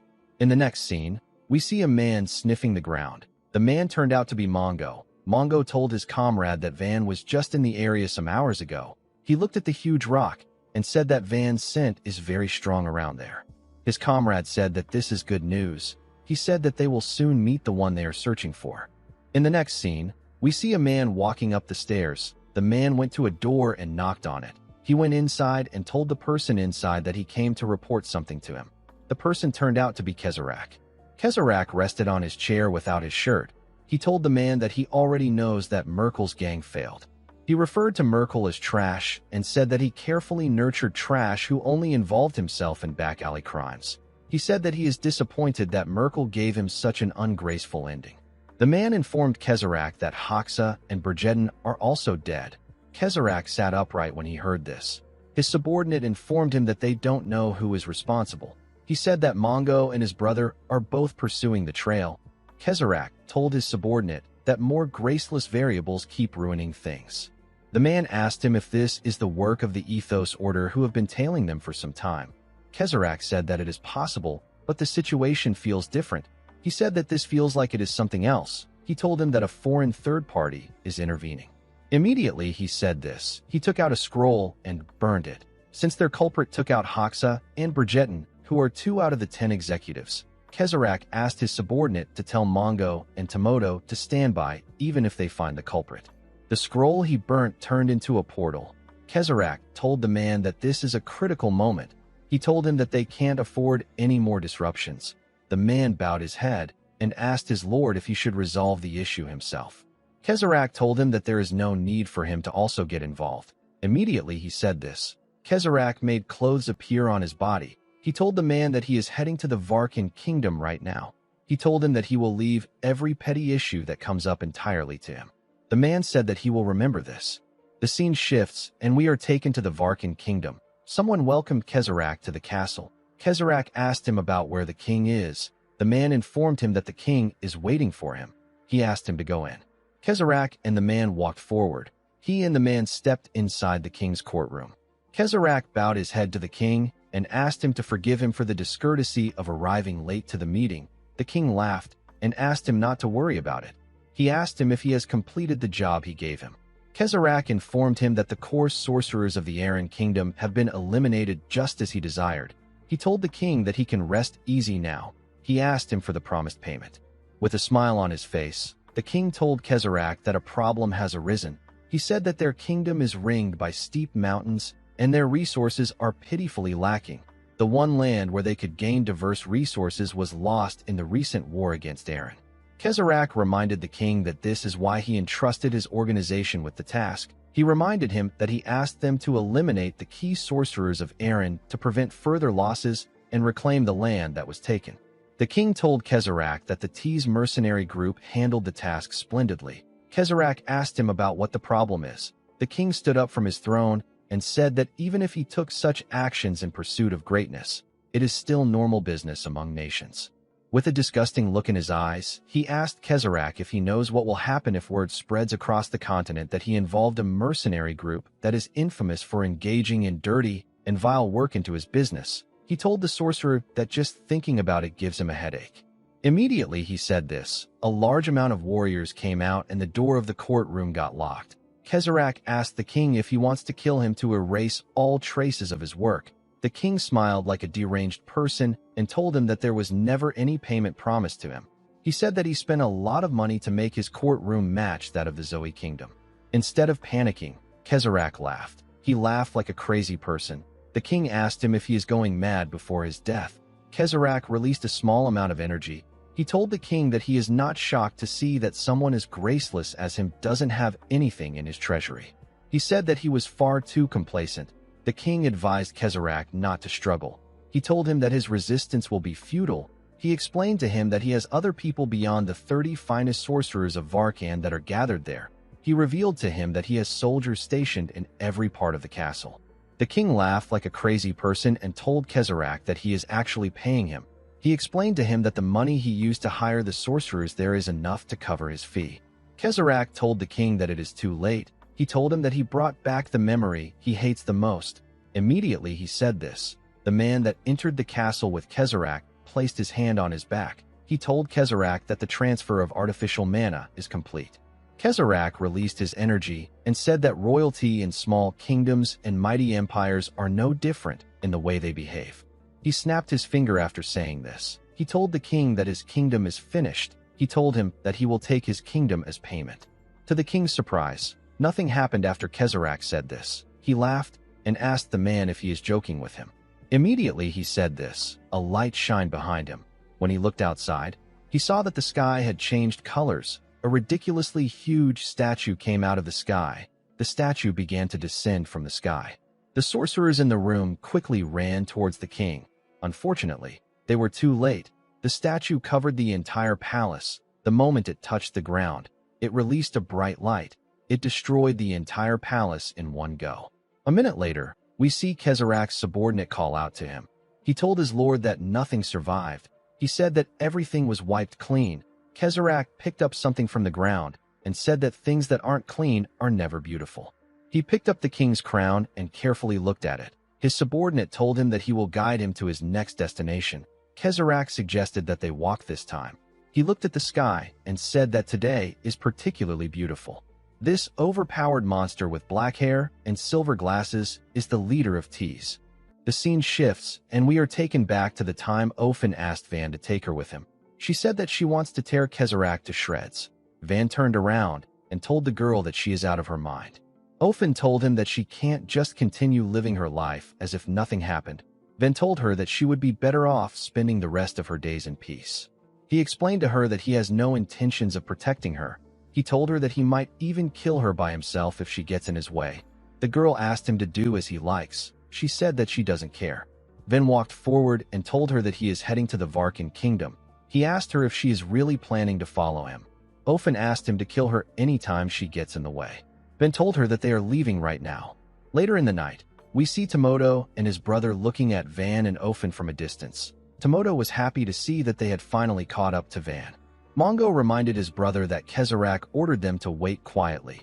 Tomoto smiled and told him that this is their chance. He said that they can capture Van and offer him to Kezarak. He told Mongo that this is their chance to repay Kezarak for taking them in. He asked him if he likes this idea. Mongo told his elder brother that he will do as he says. Tomoto was happy to hear this.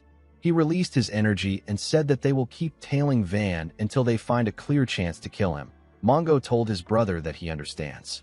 As they walked through the forest, Van noticed something odd. He asked Ofen to tell him the amount of times they have walked past a certain huge tree. The girl said that this is their third time. Van said that they must be lost. Ofen wondered if they are in a certain forest. She told herself that this is impossible. Van asked her if something is wrong.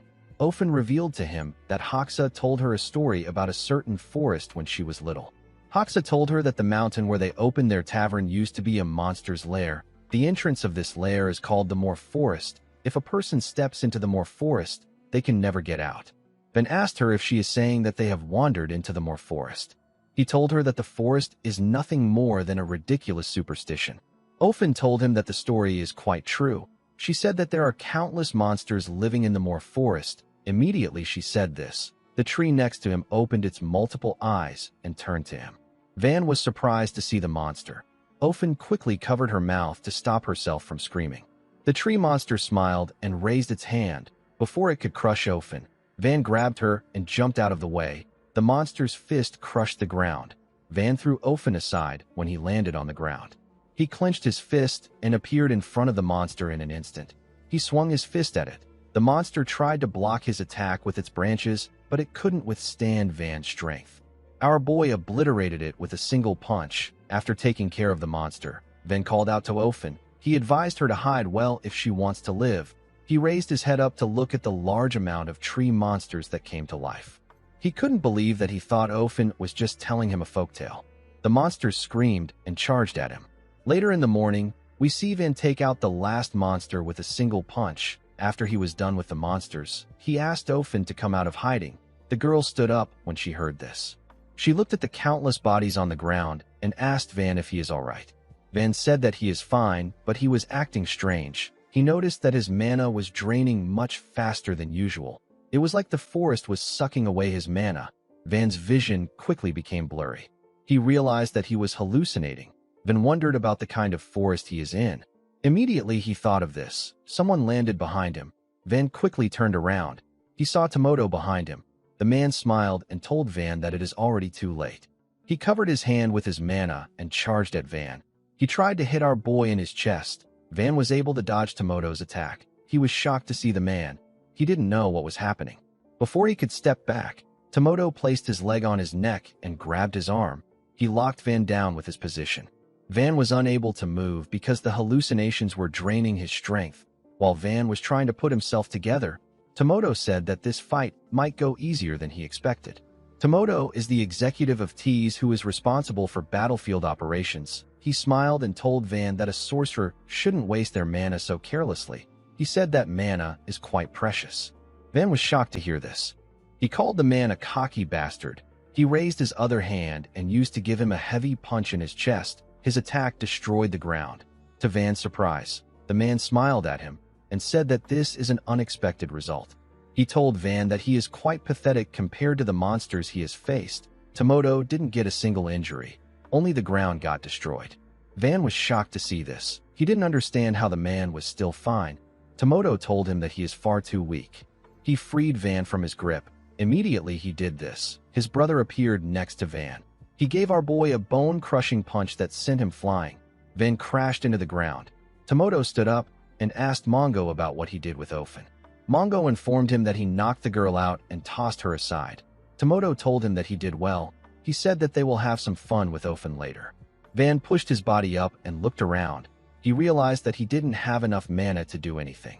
Tomoto revealed to him that they were ordered to not act rashly. They were only supposed to stay hidden and follow his trail. He told Van that this is something that only weak and cowardly dogs do. Mongo agreed with his older brother. He said that they are strong dogs. Tomoto smiled and said that they also need to avenge Hoxa and Brigitte. Immediately he said this. Van appeared in front of him and gave him a punch. Tomoto easily blocked our boy's punch with his arm. Van was shocked to see that the man was able to withstand his punch again. Mongo quickly gave Van a punch in his stomach with his huge hand. Our boy coughed out when he received the punch. Mongo tightened his fist and sent Van flying with his punch. Our boy slammed his back on a tree and got knocked out. Before he could even regain his consciousness, Mongo appeared in front of him. Fortunately, Van opened his eyes before the huge man could attack. He clenched his fist and charged at Mongo. Before his punch could land on Mongo, Tomoto appeared out of nowhere and used his leg to block the attack. Van was shocked to see this. Long ago, there was a tribe that spread fear on the continent.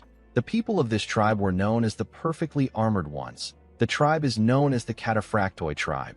The members of this tribe possessed two distinctive runes. From ancestor to present, every member of the tribe possessed only two runes. These runes are the armor rune and the fist blade rune. The sorcerer who possesses the armor rune blocks every enemy attack, while the sorcerer of the fist blade rune severs the enemy's lifeline in an instant. The Cataphractoi tribe possess a shield that can stop anything and a spear that can pierce through anything. This is how they were able to earn the reputation of being the perfectly armored ones. The moment he blocked Van's attack, Tomoto moved out of the way and allowed his brother to give Van another bone-crushing punch. The attack sent him flying. Tomoto completely activated his rune and covered himself in a knight armor. He asked his brother to stop joking around. He told Van that he came fully prepared because he heard he killed Hoxa and Brigitte. He said that he is disappointed. The moment he said this, Mongo covered his hands with huge gauntlets. The two men were ready to end the fight. Tomoto's rune is the armor rune. It allows a mana-forged armor to envelope and protect the caster's entire body. Mongo's rune is the fist blade rune. It gives the user access to mana-forged gauntlets that will trigger an explosion when they come in contact with the target. While lying on the ground, Van noticed that the forest was still sucking his mana. He took a look at his hand and saw that the clothes around it were slowly dissipating. He realized that his annihilation fist, which consumes a lot of mana, is at its limit. Van didn't like this situation. He didn't want to summon an armament that requires him to sacrifice his lifespan, but he had no choice since his mana was getting drained. Tomoto told our boy that he is too weak. He told him that he is pissing him off. He asked Mongo to only leave Van's head. He said that they will need his head for when they report to Kezarek. Mongo stepped forward and said that he will take care of it. Van stood up and asked Tomoto if he just mentioned Kezarek. He realized that the men belonged to the T's mercenary group. He said that this is good. He released some energy and told them that he is only going to question them once because he is tired. He asked the men to tell him where Kezarek is. He assured them that he will spare them if they answer willingly. Tomoto was annoyed to see that Van dared to mention his master's name. He said that a weakling shouldn't speak of his master's name so easily. He charged at Van out of anger. Van released more energy and stretched out his hand. He told Tomoto that the people in his organization don't understand reason. Tomoto didn't understand what Van was doing. Before he could reach our boy, a scary monster with multiple heads appeared next to him. The monster opened its mouth and let out two terrifying daggers. Van grabbed the daggers and told Tomoto that he threw away their last chance. He took a stance and asked the man not to blame him for what is about to happen. These daggers are the third manifested armaments. They are known as the Death Spirit daggers. Tomoto stopped moving when he saw the daggers. He felt an ominous aura coming from the daggers. He He carefully looked at Van. He knew that our boy was about to attack. Immediately he thought of this. Van charged at him. He swung his daggers at Tomoto's leg. The daggers cut through the armor and landed a cut on the man's leg. Tomoto was shocked to see what happened. He couldn't believe that his mana armor got pierced. His brother appeared behind him and swung his fist at Van. Our boy easily dodged his attack by jumping back. Before moving back, he landed a cut on Mongo's arm. Mongo informed his older brother that he got hurt. Tomoto recalled that our boy was dying a moment ago. He found it odd that he was now energetic. He didn't understand the kind of rune Van was using. He apologized to our boy for underestimating him. He told him that he was mistaken about him. He released more mana and charged at Van with his brother. He told our boy that nothing has changed. Van raised his daggers when he saw the men coming at him. He appeared next to Tomoto and swung his dagger at him. He landed a cut on his thigh. He moved past Mongo and landed several cuts on him. He was able to tear them apart and move past them in an instant. Blood gushed out of the brothers' bodies. Tomoto quickly turned around and called our boy a filthy rat. To his surprise, Van was no longer behind him. The man asked Mongo about where Van is. Our boy appeared in front of Mongo. He kicked the huge man in his leg and made him lose his balance. He moved his dagger beneath Mongo and got ready to stab him. Unfortunately, Tomoto appeared in front of his brother. He pushed Mongo away and grabbed Van's dagger. He landed on the ground and held on to Van's dagger. He was happy to see that he caught our boy. He asked Mongo to crush Van. To his surprise, nothing happened while he was struggling to hold on to Van. Tomoto called out to his brother and asked him about what he is doing. Unfortunately, Mongo was on the ground. He seemed to be having trouble moving. His gauntlets were slowly dissipating. Tomoto was surprised to see that his brother was unresponsive. He quickly turned around and called out to him again. Immediately he did this, he fell to his knees. Tomoto didn't understand what was happening. He noticed that his mana was getting drained. He asked Van to tell him the trickery he is using. The moment he said this, several tiny heads appeared on his leg. The heads were eating his armor. Tomoto quickly turned around when he felt the creatures on his leg. He wondered about what they were. He had never seen anything so horrifying. With a terrifying look on his face, Van asked Tomoto if something is wrong. He asked him if his body won't move. The Death Spirit Dagger is a dagger inhabited by spirits that feed on mana. When this dagger cuts a target, mana-eating spirits cling to the injury and weaken the target's rune. As the spirits ate through Tomoto's armor, Van informed him that the spirits will feed on any mana they can find until they are full. Until that time comes, the spirits will never stop. Tomoto screamed out in pain as the spirits tore him apart. He asked them to leave his mana. He said that the mana belongs to him. He screamed and said that it is his mana. Some minutes later, we see a malnourished-looking man in front of Van. Our boy asked Tomoto if this is their true form. He asked him if they have been strengthening their bodies with mana the entire time. Tomoto asked him to shut up. He said that this isn't their true form. He asked Van to give them back their mana. He said that it was an artificial mana that Kezarak bestowed upon them. He asked Van to return it. Tomoto and his brother looked lifeless and severely malnourished. Their bodies looked nothing like before. Van did not know what artificial mana was. He asked the man if he is saying that their mana was manufactured artificially. He asked Tomoto to tell him more. He reminded him that he and his brother won't be able to last long in a fight with their frail bodies. Tomoto was annoyed to hear this. He said that this is not true. The scene shifts, and we are taken to the past. We are taken to the Cataphractoi tribe site. The place was filled with human skulls and bones. We see Kezarak and a man leaving a building. The man told Kezarak that he looks forward to doing business with Tease again. Immediately he said this. Kezarak saw two children tied to a tree. The man explained to him that the children were born with bodies that cannot naturally store mana. He referred to them as the tribe's shame. He said that the children have survived for 5 years, but they should be dying soon. The man asked Kezarak not to bother himself with worthless weak trash. Kezarak asked the man if he can take the two boys. The man allowed him to do so. 10 years later, we are taken to a burning village. The village was filled with several bodies. A man walked up to Tomoto and Mongo and told them that they have massacred another innocent village. The person who said this was Kezarak. The leader of the group asked Tomoto to tell him why he slaughters humans like this. Tomoto explained to him that he is reminded of his younger self when he sees the weak and the useless. With a smile on his face, He told Kezarek that they would have lived out their lives like trash if they hadn't met him. Tomoto said that he hates thinking about the weak. He said that it disgusts him and he cannot get over it if he doesn't kill them with his own hands. Kezarek told him that his killings are nothing but petty self-loathing. He asked him to refrain from such acts. He told him that self-harm isn't beautiful. Tomoto accepted his master's order. The scene shifts, and we are taken to the present. We see Tomoto screaming at the top of his voice. He said that he and his brother are no longer weak trash. He and Mongo charged at Van with their frail bodies. Our boy closed his eyes and charged at them. He tore them apart with his daggers. Tomoto called out to Kezarek before losing consciousness. Van walked forward as blood gushed out of the men's bodies. With a serious look on his face, Van said that the weaker dog always barks the loudest. The moment he said this, he fell to the ground and lost consciousness. In the next scene, we see Linda smiling. She was smiling at Van. Our boy stretched out his hand to reach her. He loved this beautiful dream. He didn't want to wake up from it. Before he could touch Linda, Van opened his eyes. Ofen noticed that he moved. She asked him if he is awake. Van saw that Ofen was carrying him on a wooden board that she made. He asked her about what happened. The girl revealed to him that he collapsed and passed out. She told him that she believed that they needed to get out of the Moor forest immediately, so she decided to carry him out without waking him up. Van asked her if this is what led to this situation. Ofen laughed and told him that she rushed out in a hurry. Van recalled that he passed out after using the Death Spirit daggers. He told Ofen that his body is not light. The girl told him that she has always been strong.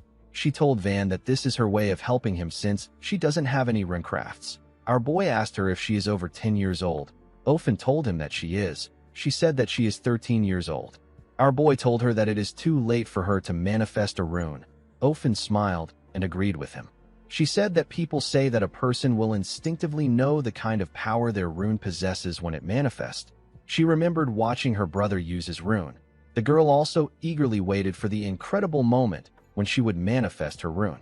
She used to be thrilled to go to bed every night. Unfortunately, she never got the chance to manifest her rune. Ofen said that she might have been able to save Hoxa and her siblings if she had a rune.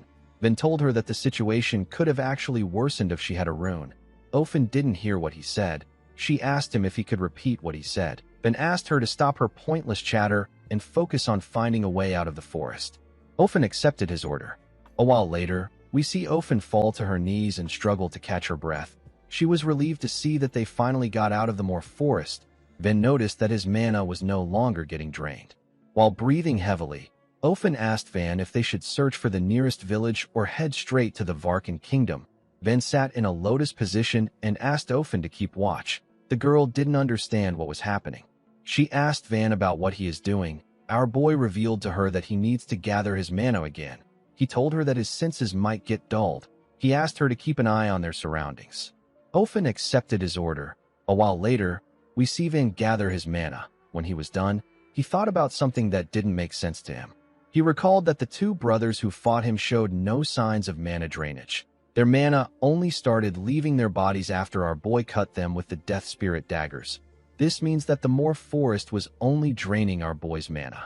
Van stood up when he was done thinking. Ofen smiled brightly when she saw him. She told him that he looked very lifeless a moment ago. She said that he now looks like he is overflowing with energy. Van explained to her that mana is the same as life force for a sorcerer. He asked her if she knows where the nearest village is. He said that he wants to use a carrier bird. Ofen told him that she knows where the village is. She asked him to follow her. The scene shifts, and we are shown the bodies of Tomoto and Mongo. We see the area covered with their blood. A masked individual appeared in the forest and carefully looked at their bodies. The man noticed that Tomoto and Mongo had their mana drained. The scene shifts, and we are taken to a village. We see Van attach a letter to the leg of a carrier bird. Immediately he did this. The bird flew away. Ofen asked our boy about who he is sending the message to. Van told her that it is going to an information broker that he knows. He said that he needs intel on artificial mana and Kezarak's runecrafts. Our boy wanted to know if the leader of T's truly has 3 runes. He said that Kezarak won't be an easy opponent. Ofen asked him if it is really a big deal to possess 3 runes. Van explained to her that it is extremely rare to possess 2 runes. He said that he didn't think that a sorcerer could even have 3 runes. Ofen told our boy that he really knows a lot. since Van is young and incredibly strong. Ofen asked him if he is a noble. Our boy asked her to stop. He told the girl that he only answered her question up until now as payment for saving him. He told her that he is not of noble birth. He suggested that they drop the small talk. Ofen nervously told him that she understands. Immediately she said this. Someone in the tavern asked his friend if he is saying that a mercenary from Tees is inside the tavern right now. Van and Ofen were shocked to hear this. They quickly turned to the table of the three friends. The man who said that someone from Tees is there asked his friend to lower his voice. He asked him if he has lost his mind. His friend apologized to him. He said that he was so shocked. He asked the man about how he knows about the mercenary. His friend reminded him that he is a local. He told him that he hears different things. He advised the man to avoid making eye contact with the mercenary for no reason. Immediately he said this. Van appeared next to him. He asked him if he just said that someone from the Tees mercenary group is there. The man and his friends were shocked to see Van. He asked our boy if he is also curious about Tees mercenaries. Van said that he is. The man placed his hand around Van's neck and dragged him close to himself. He laughed and said that our boy is at the age where he should be curious about this kinds of things. He moved his head close to Van and asked him to listen carefully. He said that he will only explain once. Van quickly used his hand to cover his nose when he smelled the man's breath. The man advised him not to make eye contact. He revealed to Van that the man behind them is a member of the Tees mercenary group. Van carefully turned around to see the mercenary. He stood up after hearing what the man told him. The man was surprised to see this. He asked him about where he is going. Van moved close to the bar and told the mercenary that he heard he is from the Tees mercenary group. He asked him if this is true. The mercenary told him that it is true. He turned to Van and asked him if he wants something from him. The mercenary turned out to be Kezarak, the leader of the Tees mercenary group. Van did not expect to hear that the man in front of him was really from Tees. He did something that shocked Kezarak. He knelt down and bowed his head to Kezarak. He begged him to forgive his sudden discourtesy. He told Kezarak that he wants to join the Tees mercenary group. He begged him to take him in. Kezarak was surprised to hear this. The information Van has gathered on Kezarak so far comes down to two things. The first is that he possesses 3 runes, and the second is that there is a high possibility that he is headed to the Varkan kingdom. Beyond this, Van hasn't been able to get anything else. There is a limit to what an information broker can find, and it is impossible for our boy to dig through the mercenary group and find Kezarak. Every Tees mercenary he has met so far was so consumed by fear and loyalty that they refused to say a word about Kezarak and chose death without hesitation. There is only one informant in our boy's hand, but it will take him at least a month to get anything out of Bridgeton. Since Van has reached a dead end, he decided to use his last option to obtain information. He decided to throw himself to the Tees mercenary group as bait. He told Kezarak that he is nothing special. He said that he is a poor kid from an ordinary family. He told him that he was fortunate enough to be born with a rune, and he has worked hard to become a sorcerer. He said that the only way for a commoner to rise in this world is through mercenary work. He told Kezarak that he would like to join the prestigious Tees group. Our boy wondered about how Kezarak will react to his offer. Kezarak carefully looked at him. He knew that mana is the same as life force for a sorcerer. A person can learn many things about a sorcerer through their mana. They can learn about their physical exhaustion and even their emotional shifts. Just a moment ago, Kezarak sensed the mana that Van was releasing. He could feel the overwhelming killing intent that our boy possessed. Even within the Tees mercenary group, there is no one that gives off a killing intent like this. What was more shocking to Kezarak was the overwhelming mana that Van possessed. The man recalled that he has met countless noble heirs from many kingdoms. Among those around the same age as Van, there are only 3 people who possess the same amount of mana as him. Kezarak couldn't believe that Van called himself a boy from a poor and ordinary home. He knew that no poor boy could possess this type of killing intent and mana. He saw our boy as a graceless boy. He wondered if he was trying to infiltrate Tees by lying to him. He wondered about what he should do with Van.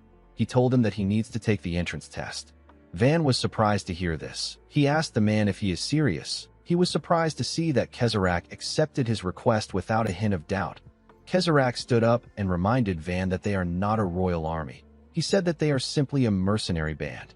He asked our boy if he was expecting some grand procedure. Van asked him about what he should do for the test. Kezarak told him that it is simple. He explained to him that he simply needs to have a brief personal interview with their leader. He asked Van if he will follow him. Our boy was shocked to hear that he could meet Kezarek this easily. Of course, Kezarek was lying. He was the one who personally recruited each and every mercenary in Tees. The man only had one thing that he was curious about. He wondered about the identity of the boy in front of him. He didn't know if Van was a plant from another mercenary group or a royal assassin sent to kill him by another kingdom. The situation between Kezarek and Van was like a chess match. No one knew which move to make. Kezarek wondered if Van was a knight of the Ethos Order. He knew that the organization likes hounding him. Van was also confused by what was happening. No matter how he thought about it, the situation seemed strange. If Kezarek was someone that he could meet this easily, then the extreme vigilance of the Tees members doesn't make sense. Although Kezarek wasn't aware of Van's identity, he was certain that our boy was after him. He could tell that Van didn't know that he is the leader of Tees. He wondered if this is just an act to make him drop his guard. Van wondered if he should refuse Kezarek's offer. He reminded himself that this entrance test could be a trap. Kezarek knew that Van's goal is to infiltrate Tees' ranks. He was certain that our boy wouldn't turn down the entrance test. Although he didn't like it, Van knew that he couldn't let this golden opportunity slip away. He told himself that he won't have to go all the way to Varkan if the man in front of him is telling the truth. Kezarek realized that he had to make a decision right now. He could either lure Van back to his base and uncover who he is, or he could kill Van right there. Our boy got up and told Kezarek that he will do anything to join the Tees mercenary group. Kezarek told him that his leader is outside. He asked Van to follow him. He assured him that he will let him meet his leader right away. Van and Kezarek walked towards the door. Ofen was surprised to see her savior walking towards the door. She remembered that Van asked her to sit tight and wait. She noticed that our boy was walking with someone. Ofen instantly recognized the person's beard. She was shocked to see who it was. She remembered Kezarek asking Hoxa to tell him why he disgraces himself with this unsightly orphanage farce. Van and Kezarek stepped out of the tavern. Kezarek's subordinates were surprised to see him with someone. Kezarek turned to the masked man and introduced him as the leader of Tees. The moment he did this, Ofen ran out and called out to Van. She told him that the man wearing glasses is Kezarek. Immediately she said this, the masked man realized something. He quickly informed Kezarek that the guy next to him is the sorcerer who killed Hoxa and Bridgeton. Kezarek and Van quickly turned to each other. Kezarek used his rune to drag out stone statues from the ground and used them to block Van's powerful punch. Van moved past the statues and clenched his fist. With a look of anger on his face, he called Kezarek a bastard and told him that he has finally found him. He gave the man a bone-shattering punch in his chest. Kezarek only got pushed back. He was able to block Van's attack by creating a huge rock in front of his chest. The rock absorbed the attack. Kezarek told our boy that his punch was beautiful. He said that Van is definitely out of Hoxa and Bridgeton's league. He asked Van if it wasn't enough for him that he killed Tees executives. He couldn't believe that our boy was now trying to infiltrate the group. He asked him about his true identity. He asked him if he is a knight sent by the Ethos Order. Van asked him to shut up and listen carefully to what he is about to say. He reminded Kezarek that he connected a sorcerer from the Zoe Kingdom to the Djiol Mountain stronghold 5 years ago. With a look of anger on his face, Van asked Kezarek to tell him where the sorcerer is now. Kezarek was surprised to hear this. He asked Van about how he knows about this event. Before he could say anything else, Van charged at him and thrust his fist at him.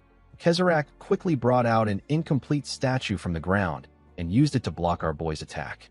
Van told the man that he is the one who will ask the questions. He told him that he must provide the answers that he wants to hear. Kezarek realized that our boy was not sent by the Ethos Order. He apologized to Van and told him that he doesn't see any reason to answer his questions. Van told him that he understands. He said that he already knew that he wouldn't give him an answer if he asked nicely. He told Kezarek that he wants to see if he will still say this after he crushes his limbs. Immediately he said this. He clenched his other fist and swung it at Kezarek's waist. The man brought out a hand from the ground and used it to block Van's attack. Van was shocked to see this. Kezarek told our boy that he has beautiful eyes. He released his mana and told him that he has a beautiful talent. He said that it is sad that they met this way. The moment he heard this, Van turned around. A huge stone fist came out of the ground and hit him in the back. The attack sent him flying. Kezrak released some mana from his fingers and told Van that he still has a long way to go. Immediately he said this, several stone fists came out of the ground. Different stone statues came out of the ground. The statues carried different weapons. When Van came out of the ground, he saw the statues kneeling in front of Kezrak. Our boy quickly charged at Kezrak. The statues with shields used their shields to block Van's attack. The statues were able to block the attack, but everything behind them got destroyed. They pushed Van back. Kezrak couldn't believe that this was the runecraft of a boy who isn't even 20 years old yet. Van charged at him again. He destroyed each one of Kezrak's statues with a single punch. He jumped and charged at Kezrak again. He took out something before he reached him. Kezrak noticed that Van brought out something. He raised his hand to block our boy's attack. Van threw the thing at Kezrak. The item hit his arm. Kezrak was surprised to see a dagger in his arm. Van raised his hand and used his mana to drag the Death Spirit dagger back to himself. He raised his two daggers and took a stance. He asked Kezrak to prepare himself. He told him that the real fight begins now. Kezrak used his mana to push away the spirits of the dagger. He told Van that his efforts are pointless. Our boy charged at him when he heard this. He hit Kezrak with his daggers several times. He swung his fist at Kezrak at a crazy speed. The man didn't move. It seemed like he was observing Van. If one was to compare a sorcerer to a swordsman, runecraft would be seen as the sharp blade and mana would be seen as the swordsmanship that has been trained and polished over time. Among scholars, there is still an ongoing debate about runes and mana. Which one of these things is more important to a sorcerer? Most scholars agree that mana matters the most. No matter how legendary a blade that can cut anything may be, there is still a huge difference between when it is in the hands of a 3-year-old child and in the hands of a swordsman who has devoted 50 years to the sword. The gap is immeasurable. This is how decisive mana is in a sorcerer's battle. Kezrak caught Van's fist and told him that he is wasting his time. He explained to Van that he cannot hurt him with the amount of mana he has right now. He advised him to give up. Immediately he did this. He brought out 2 huge boulders from the ground and used them to attack Van. The attack sent our boy flying. Kezrak's subordinates moved close to him. The blond man apologized to him for the sudden interruption. He informed him that the Knights of the Order are closing in. Kezrak was annoyed to hear this. He referred to the Order as tiresome pests. He asked the man to activate the formation. He told him that they are returning to tease. The moment he gave the order, the man tore a hole in space and opened a portal. Kezrak told Van that their little meeting will have to be postponed. Van stood up when he heard this. He charged at Kezrak and told him that he is not going to get away. Kezrak moved his face in front of Van's fist. Our boy quickly stopped moving his hand. He grit his teeth out of anger and asked Kezrak about what he is doing. Kezrak told Van that he won't kill him because his goal is to capture him. The moment he said this, he used his mana to slam Van's body to the ground. He told Van that he wants to give him a little life advice. He advised him to never show his desperation so openly in front of his enemy. He told him that his desperation will become his biggest weakness. After he said this, his body dissipated. Van slowly pushed himself up. He realized that he could have caught Kezrak if he had been a little more composed. He grabbed his hair and began to panic. Something told him that he has once again lost everything right before his eyes.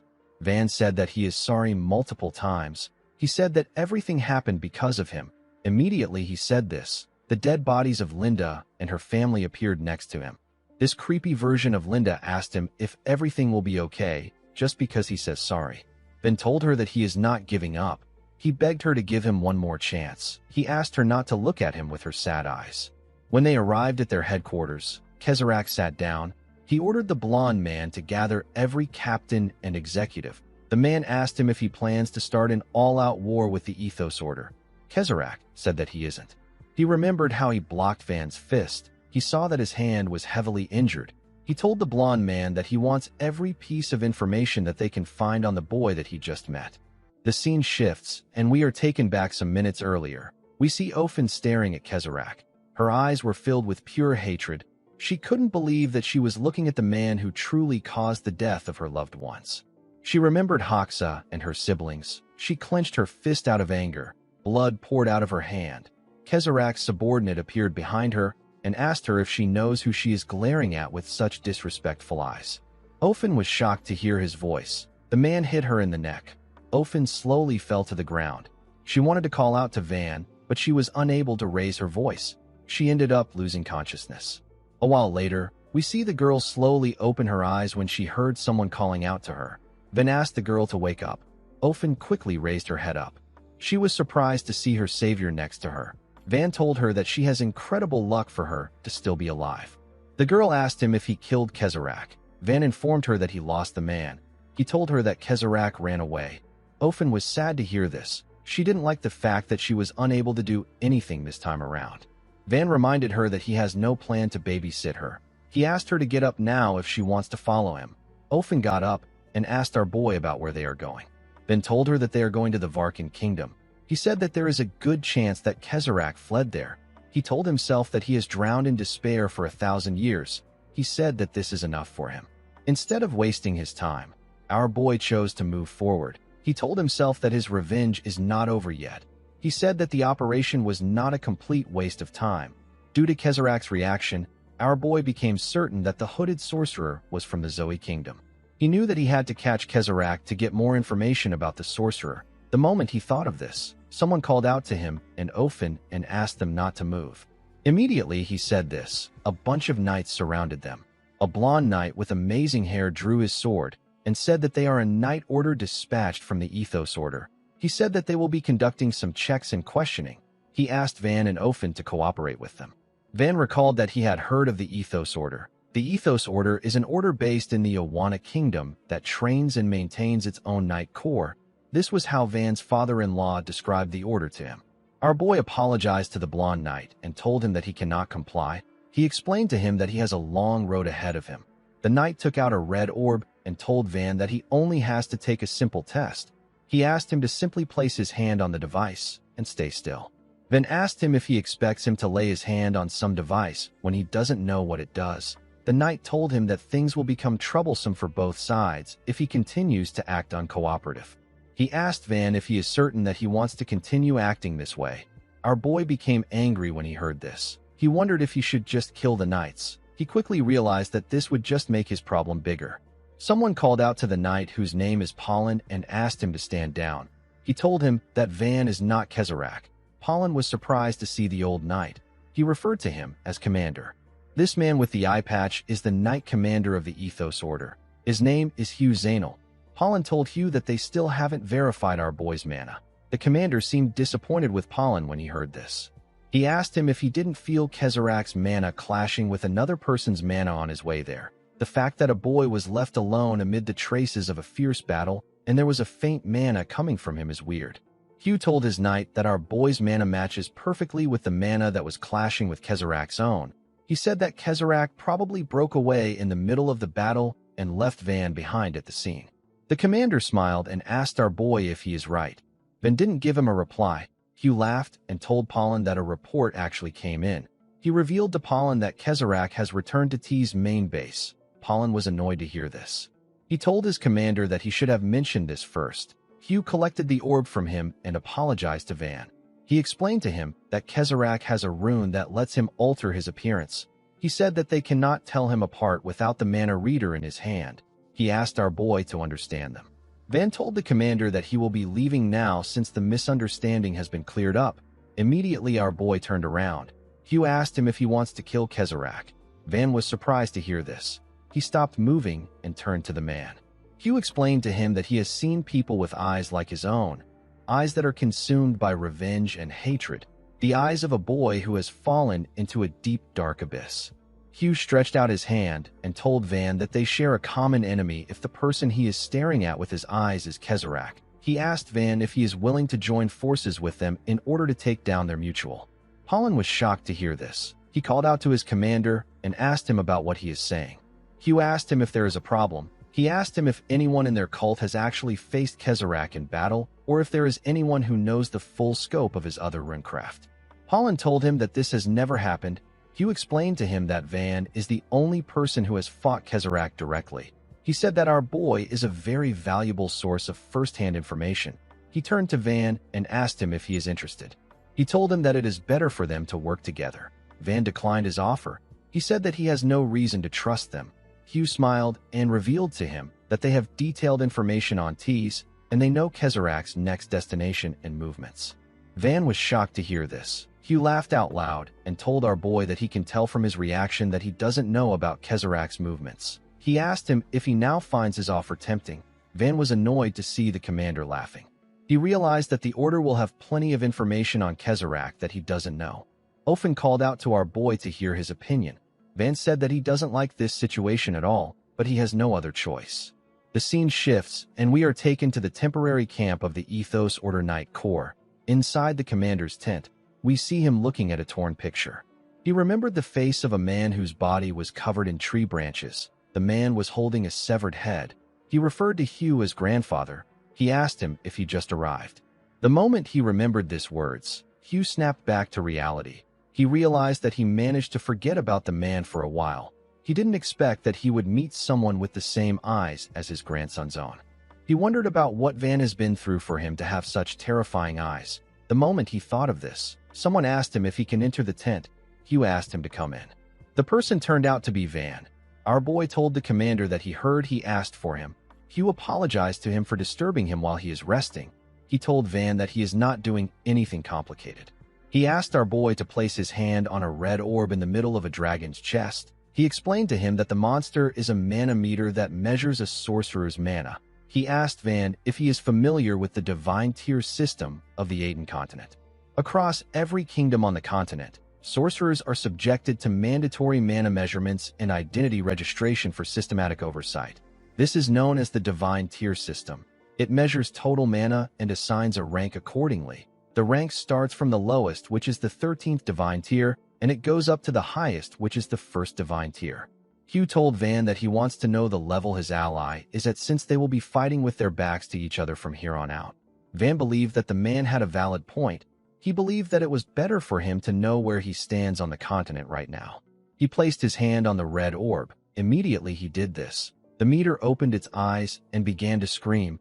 Van asked the commander if it is supposed to make this much noise. The commander became scared. He knew that there is only one thing that could make the meter open its eyes. He said that this should be impossible. The meter began to gather fire in its mouth. Hugh quickly turned to Van. He asked him to get back. He said that the meter is going to explode. Van was shocked to hear this. If we compare the divine tier ranks to a martial artist's realm, we will say that the 13th divine tier is just the entry stage. It is the point where someone just awakens their swordsmanship talent. A 9th divine tier is a veteran who has fought through countless battles and come back alive. A 5th divine tier is regarded as a living embodiment of war. It is a being who is capable of shaking the armies of entire kingdoms. The meter released its flames in the air. The flames showed the number 10 in the air. Hugh was shocked to see this. He couldn't believe that the meter was saying that Van was a 10th divine tier. Van told the commander that the explosion didn't take place. He said that the meter has determined that he is a 10th divine tier. Hugh nervously agreed with him. He knew that the meter only opens its eyes when it detects sorcerers of 7th divine tier or higher. It judges the person with a massive blast and explosion. He wondered if the meter really malfunctioned. This was his first time seeing a case like this. Van realized that the meter tried to detect his sealed mana. He knew that he needed to be careful if he is ever in this position again. Hugh asked our boy to have a seat. He introduced himself to Van as one of the commanders of the Ethos Knight Order. He asked Van for his name. Our boy shared his name with the commander. Hugh sat down and told him that he has a fine name. Since they were done with the divine tier measurement, Hugh suggested that they go straight to the point. He revealed to Van that his order currently believes that Kezarak possesses a total of 3 runes. However, aside from the rune that alters his appearance, the order doesn't know the other 2. Hugh told Van that this is why he wants to get information from the only person that has first-hand experience in fighting Kezarak. Van told him that he will share what he knows. Upon hearing about Van's fight with Kezarak, the commander deduced that Kezarak's stone statue rune might be a summoning-type runecraft or an imbuement type that is tied to stone. He told Van that he will remember this when they make a plan. He thanked him for his information. He told our boy that he will now share what they know about Kezarak and tease with him. He asked him about how much he knows about Kezarak and his mercenary group. Our boy told Hugh that he doesn't really know anything about Kezarak. He said that the only thing he knows about Tease is that there are a pretty strong mercenary group that rose to prominence 5 years ago. The commander decided to start by talking about Kezarak. According to him, Kezrak was adopted as the heir of a noble family when he was young. The noble who adopted him was a sponsor of the Ethos Order. No one knew who Kezrak's real parents were or where he was born. There was nothing on him. One day, the noble who adopted Kezrak was brutally murdered by him. Kezrak immediately fled the scene of the crime after killing the man. After this, the Ethos Order searched for Kezrak for years, but they were unable to find anything on him. It was as if he never existed in the first place. Around 5 years ago, just as the Order was about to give up, information about Kezrak suddenly started flooding in. Van asked Hugh if this was around the time that teas started rising. The commander told him that he is correct. He said that there is something else. He revealed to Van that someone is hiding Kezrak and helping teas grow. Our boy was shocked to hear this. The commander opened a map and said that the Order has narrowed down the force helping Kezrak to a certain extent. This force is Argo. It is the kingdom where T's main base is located. The mercenary group has mercenaries around the 13th Divine Tier and 12th Divine Tier executives. There are 4 11th Divine Tier division heads, and then there is Kezrak, the leader who is at the 9th Divine Tier. Hugh explained to Van that Kezrak and T's are probably Argo's hunting dogs who clean up the kingdom's dirty mess. The reason why Kezrak's information suddenly started leaking out was probably because Argo wanted to carve T's name into the continent's consciousness. Since the Ethos Order didn't attack T's despite knowing their base, Ben asked Hugh if it is because the base is in Argo. The commander told him that he is correct. He explained to Van that it will be suicide for them to fight T's in Argo if the kingdom is really the one behind them. Argo is on a completely different level from ordinary weak kingdoms. It is not an opponent that a mere religious order can declare war on. Van realized that Argo must have sorcerers who are at least at the 9th Divine Tier or higher. Hugh slammed his hand on the table and said that they are not completely out of options. He revealed to Van that Kezrak will leave the main base and head to the Awana Kingdom with a small group in exactly 15 days. The commander said that their order will set up an ambush along the route that Kezrak will be taking in advance. They will then launch a surprise attack. Van asked him if his information is reliable. Hugh told him that he can't reveal his source, but the information is reliable. Van stood up and told Hugh that he understands. He said that they can go over the details when they plan for the operation. He told the commander that he will join them and discuss everything at that time. After saying this, he walked towards the exit. Hugh asked Van if he would be prying by asking him about why he is so determined to kill Kezrak. Before leaving the tent, Van told the man that he would be prying. After saying this, he stepped out. Hugh decided not to push our boy. Immediately, he stepped out of the tent. A female knight greeted him. She shook his hand and introduced herself as Naomi. She asked our boy for his name. Van shared his name with her, with a smile on her face. The woman welcomed him and told him that she hopes they catch Kezrak together. Naomi is the commander's aide. Van told the woman that it is no problem. The moment he said this, someone screamed and asked Naomi about what she is doing. The person turned out to be Pollen. Naomi asked him about why he is yelling. The knight turned to our boy and asked him if his name is Van. With a look of anger on his face, he told Van that their commander took pity on him and brought him there. He said that they still haven't confirmed whether he is a sorcerer who will actually be of any help. He asked Van to follow him to the arena. Our boy told Pollen that he doesn't feel like proving anything to him. Pollen was annoyed to hear this. The commander stepped out and laughed. He said that Pollen seems to have a lot of complaints. Pollen said that the entire order actually has complaints. He explained to Hugh that they haven't verified whether Van is a sorcerer that they can trust. Hugh knew that the group was going to be walking the line between life and death with Van. He believed that they couldn't allow any conflict and resentment within the group. He asked Van about what he thinks. He asked him if things won't be easier for everyone if the men sorted out the pecking order once and for all. Van decided to accept the duel. He walked forward with Pollen.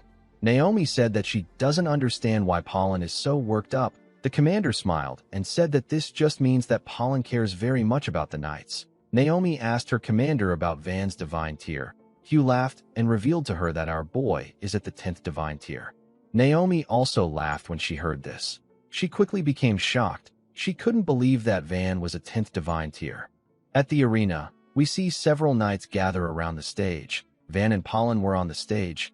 Pollen explained to our boy that every knight gathered there will judge whether he is a sorcerer that is truly worthy of fighting alongside them through this duel. He told Van that the order doesn't need weak sorcerers. He drew his sword and told our boy that they will throw him out on the spot if he shows them something pathetic. He asked Van to show them everything he has. Van asked the knight if he can add one condition to the duel.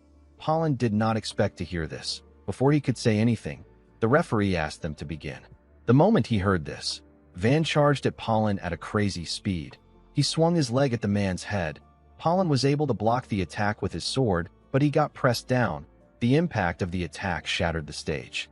Van jumped back to create some distance between himself and Pollen. He charged at him again. He appeared in front of Pollen and gave him several kicks in his stomach. The knight screamed out in pain. He wasn't even able to react to the attack. Van gave him a bone-crushing kick in the head. He told Pollen that he wants him to shut up and live quietly if he wins the duel. Before the fight began, Van told himself that it is better for him to subdue his opponent than to kill him. He noticed that the small amount of mana that he is allowed to use is slowly increasing. He believed that this was a perfect time for him to test a new armament. He hoped that Pollen wouldn't die. He wrapped his legs in some greaves and charged at Pollen. He gave the knight a powerful kick in the head. These greaves are Van's fifth armaments. They are known as the Black Heaven Greaves. These greaves store mana and then detonate it to use the thrust for movement and striking power.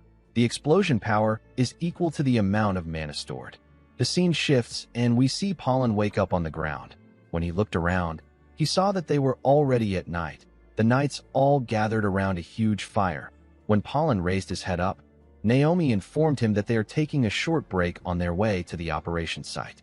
Pollen was surprised to hear this. Naomi explained to him that they have all agreed to arrive near the ambush point early and fine-tune the details. She revealed to Pollen that they have been moving throughout the 2 days he was knocked out. Pollen couldn't believe what he was hearing. Since he got taken down without being able to put up a fight, Pollen asked Naomi if our boy is a 10th divine tier. Naomi told him that he is correct. She revealed to him that Van is only 17 years old. Pollen couldn't believe what he was hearing. Naomi suggested that Van could be a royal from some absurdly powerful empire. Pollen told her that this would actually make so much sense. The woman told him that everyone is totally interested in Van. They are all desperate to get on his good side. Pollen stood up and said that our boy was a monster from the start. He told Naomi that he completely lost. The woman asked him about where he is going. Pollen walked up to our boy. A bald man sitting next to Van asked the man if he is finally awake. Pollen stretched out his hand and introduced himself to Van again. He apologized for his rude behavior. He told our boy that he never expected him to be such a strong sorcerer. Pollen is also one of the commander's aide. Van shook his hand and told him that he understands. He wondered why the man was talking when he asked him to live quietly. Pollen sat next to our boy and gently hit him in the chest. He asked him about how he was able to reach 10th divine tier at his age. Van asked him if it is a really big deal. Pollen told him that it is. A huge man informed our boy that Pollen has been acting like his nose is in the clouds ever since he hit 11th divine tier. A man next to the huge man said that Pollen has finally met his match. He said that the knight now understands that the world is a big place. Pollen was annoyed to hear this. He said that he was never full of himself. He told his comrades that he is not weak. It is just that Van is not normal. The huge man told him that Van can actually drink. He said that he likes our boy the more he sees him. Pollen froze in shock when he heard this. A woman sitting next to Van asked the man if he is serious. She reminded him that he was unable to touch a single hair on Van's head during their spar. The man stood up and said that he is better than Turtul. He said that Turtul surrendered immediately. Turtul reminded him that he is the idiot who charged in without even reading his opponent's level. The woman next to Van placed her hand on his shoulder and laughed out loud. She told our boy that the men are so petty. Our boy didn't know what to say. The woman explained to him that the reason everyone was wary of him at first was because he is so young. She told him that no one could have imagined that he would be such a strong sorcerer. She explained to Van that they can't put their lives in the hands of someone they cannot trust. She said that even though her comrades look like fools, they are fathers, mothers, children, grandkids, and people with families. They have something to protect and a home to go back to. Van assured the woman that he is fine. He told her that she doesn't have to worry about him. The woman laughed and told him that he is a really good kid. She told him that she will introduce him to her daughter once the mission is over. She assured him that he will like her. One of the men turned to a woman known as Selena and asked her about what she said that she wanted to do after this expedition. Selena revealed to him that she is going on a trip to Cam Beach with her parents. Another knight said that he needs to take his kids to see the sea. A man with beard said that his family hates the sea. The bald man said that he has to entertain his daughter all day. He said that he is already scared. A man next to him said that he is going with Elena to look at engagement rings. He told his comrades that he will probably get dragged around all day. The bald man asked him not to say things like this. He said that someone always dies when they have this talks. The man next to him asked him about why he would say something so unlucky. Holland told the man that their bald comrade has a point. The bald man turned to Van and told him that they still haven't heard anything about him. He told our boy that they are curious about him. The man next to him said that Van might be of royal blood since he is a 10th divine tier at age 17. The bald man said that our boy might be on a secret mission to beat up criminals to become the heir. Van placed his cup down when he heard this. He suddenly became sad. Everyone became quiet when they noticed this. The bald man asked his friend if they messed things up. His friend told him that it is better they shut up. The woman next to Van stood up and raised her cup up. She asked her comrades not to get carried away. She told them that they need to just drink. A man next to her raised his cup and said that she is right. He told his comrades that they just need to eat and sleep. Van stood up and walked forward. He said that he wants to get some air. The bald man turned to Ofen and asked her if Van isn't her sibling. He asked her if she isn't going to go after him. Ofen told him that they are not related. She said that she will just get in the way if she follows our boy. The bald man's friend told him that it is better they just shut up. The bald man nervously agreed with him. The woman asked the both of them not to say a word. The scene shifts and we see Van sitting at the edge of a cliff. He was holding a stick. He used the stick to draw Linda in the sand. He looked at the drawing with eyes filled with sadness. While he was looking at the drawing, he heard someone approaching him. He quickly turned around. The person turned out to be Hugh. The commander asked him to calm down. He explained to Van that he came to check on him because he heard that his squad might have gone too far. He asked our boy if he is all right. Van told him that he is fine. He asked him not to worry about him. Hugh could tell that something was wrong. He moved close to Van and asked him if the anger he has towards Kezarak is a desire for revenge. Van didn't say anything to him. Hugh went down and grabbed our boy's hand. Van was shocked to see this. He quickly moved his hand away. He asked the commander about what he is doing. Hugh explained to him that hatred is a massive fire that spreads within the heart. He told him that this fire might feel like it is making him stronger, but once the flame burns out, all that is left is a heart reduced to ashes. Van didn't respond to the man. He simply stared at him. Hugh pat him on his back and told him that he hopes he doesn't end up burning his own heart to nothing. He turned around and slowly walked away. He asked Van to pull himself together. He told him that they have to move early again tomorrow. He advised him to get back into his tent and rest. After the man left, Van raised his head up to see the moon. He focused his attention on the moon. At the camp, the bald man whose name is Turtul slowly moved away from the group. His friend called out to him and asked him if he is heading to bed. Turtul told his friend that he is simply going to the bathroom. As he walked forward, Turtul called his friend an idiot and said that his mouth is always the problem. He told himself that he needs to apologize to Van when he gets back. The moment he said this, he saw something in front of him. He bent down to get a better look at a stone statue. He wondered why something like this was here. Immediately he thought of this. The stone statue extended its body at a crazy speed and crushed the man's head. It was a swift death. Someone walked forward and said that it is natural for something like this to happen when they are drinking right before an important mission. The person said that the foolish knights of the Ethos Order will learn a lesson with their lives. He said that they will understand how cruel the price of carelessness can be. The person who said this was Kezarak. The leader of the mercenary group brought all his subordinates to ambush the knights of the Ethos Order. The scene shifts, and we are taken to the headquarters of the T's mercenary group. We see an amputated man on the ground. The man seemed to have been tortured. Kezarak told him that he has become an unbeautiful mess. He asked him not to worry. He told him that even his screams will sound beautiful once he is placed inside a statue. The man asked Kezarak to tell him how he figured things out. Kezarak's subordinate placed the man inside a mechanical bull. Kezarak asked the man if they have already figured out who is backing T's. He told him that he underestimated the intelligence network of their backers. Kezarak sat down and picked up a glass cup. As someone filled his glass, he told the man that he is genuinely grateful to him for making sure that the Ethos Order received a false tip about him heading to the Owana Kingdom in 15 days with a small group. The man was shocked to hear this. He asked Kezarek if it was all a trap. Kezarek told the man that he has done his job. He asked him to rest. Immediately he said this. His subordinate closed the mechanical bowl. A fire got lit inside the bowl. The spy was shocked to see this. He screamed and begged Kezarek to save him. Unfortunately, no one listened to his plea. As his body got incinerated, Kezarek said that his screams are quite beautiful. The scene shifts, and we are taken back to the present. We see an injured Turtul walking towards the group. The man asked his comrades to save him. His friend was shocked to see what happened to him. He and a woman ran to Turtul. He asked Turtul to tell him what happened.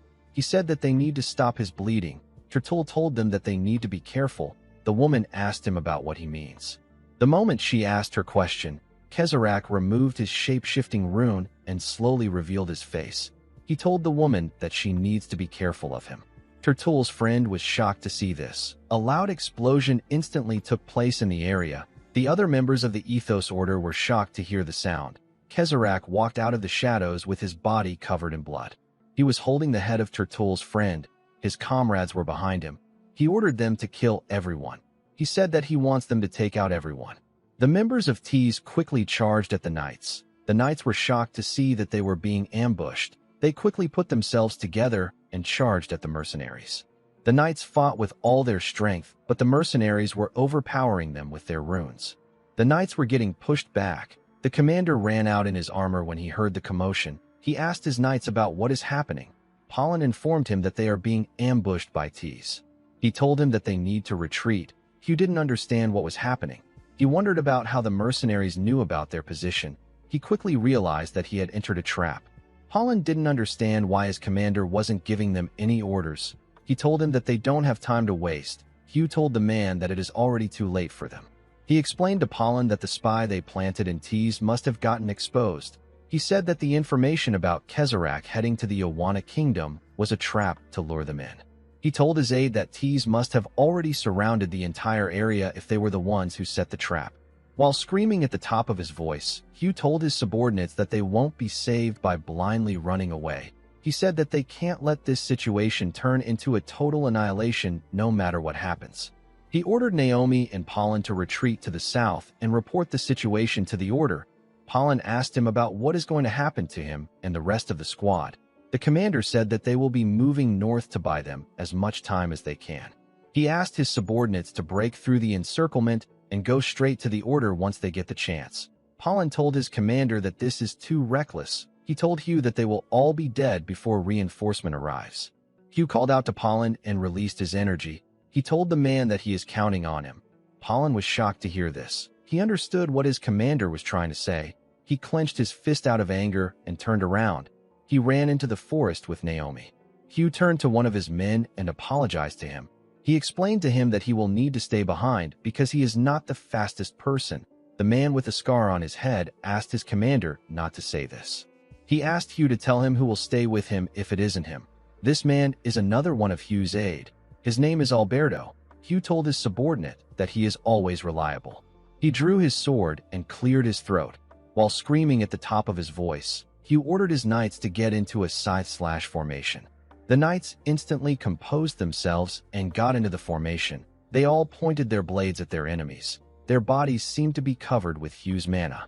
The commander told the knights that they have one goal. He said that they need to break through the enemy's center and get out of this encirclement.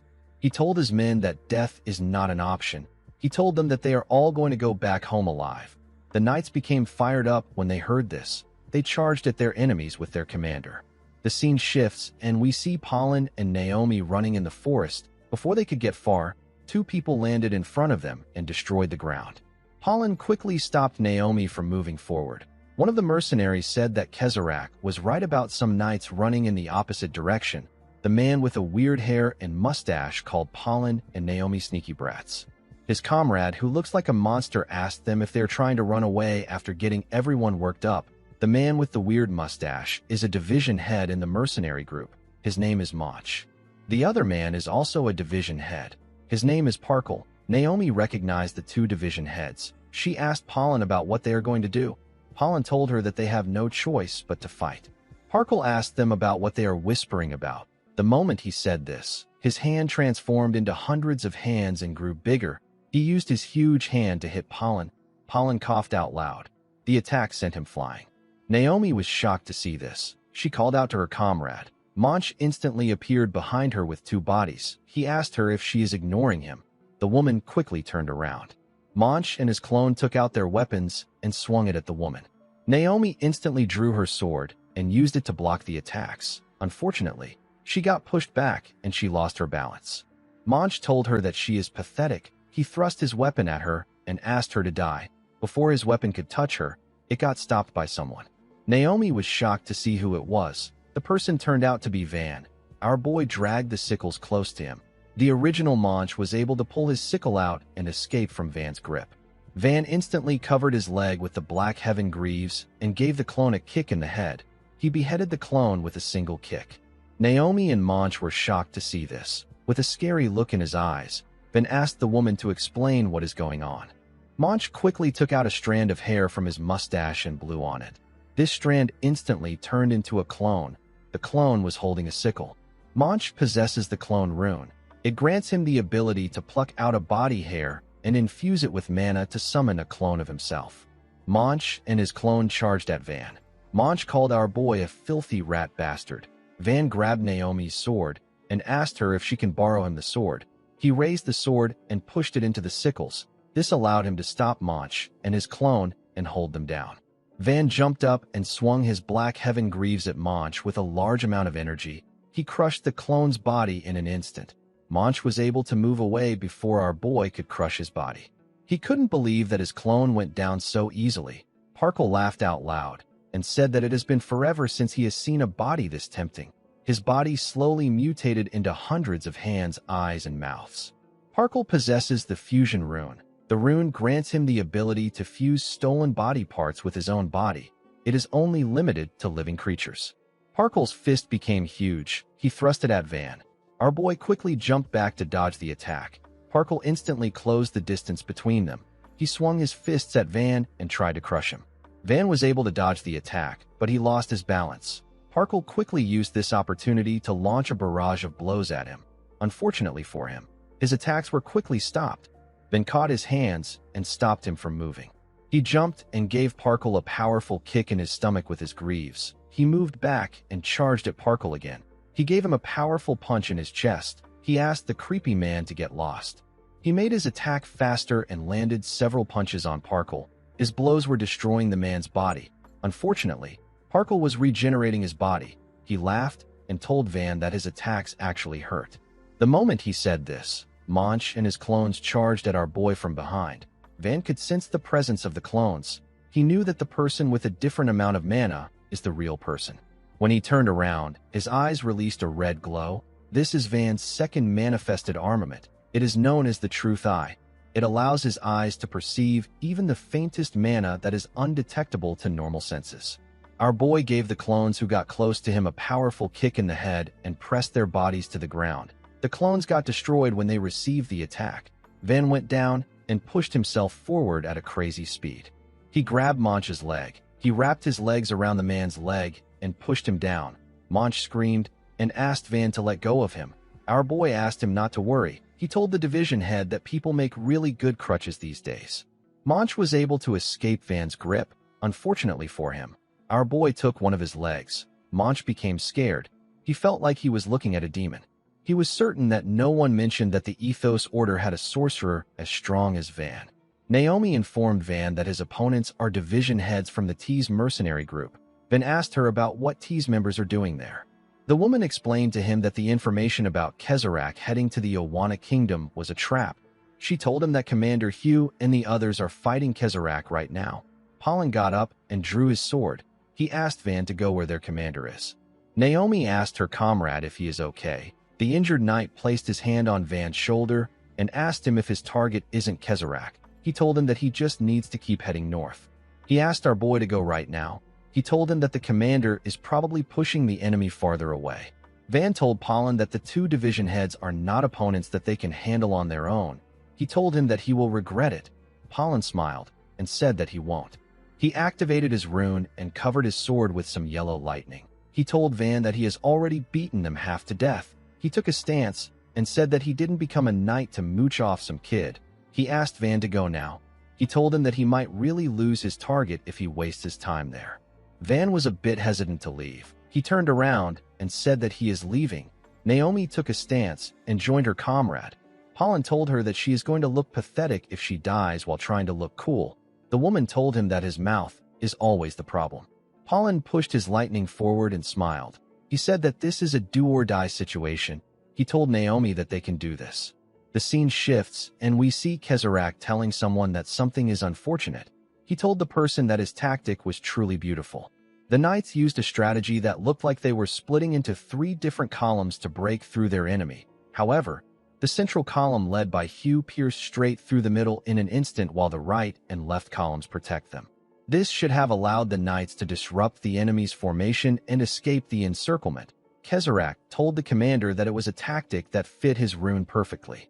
He looked at the bodies of the dead knights and told Hugh that executing a strategy like this with his weak knights is like putting pearls on a pig's neck.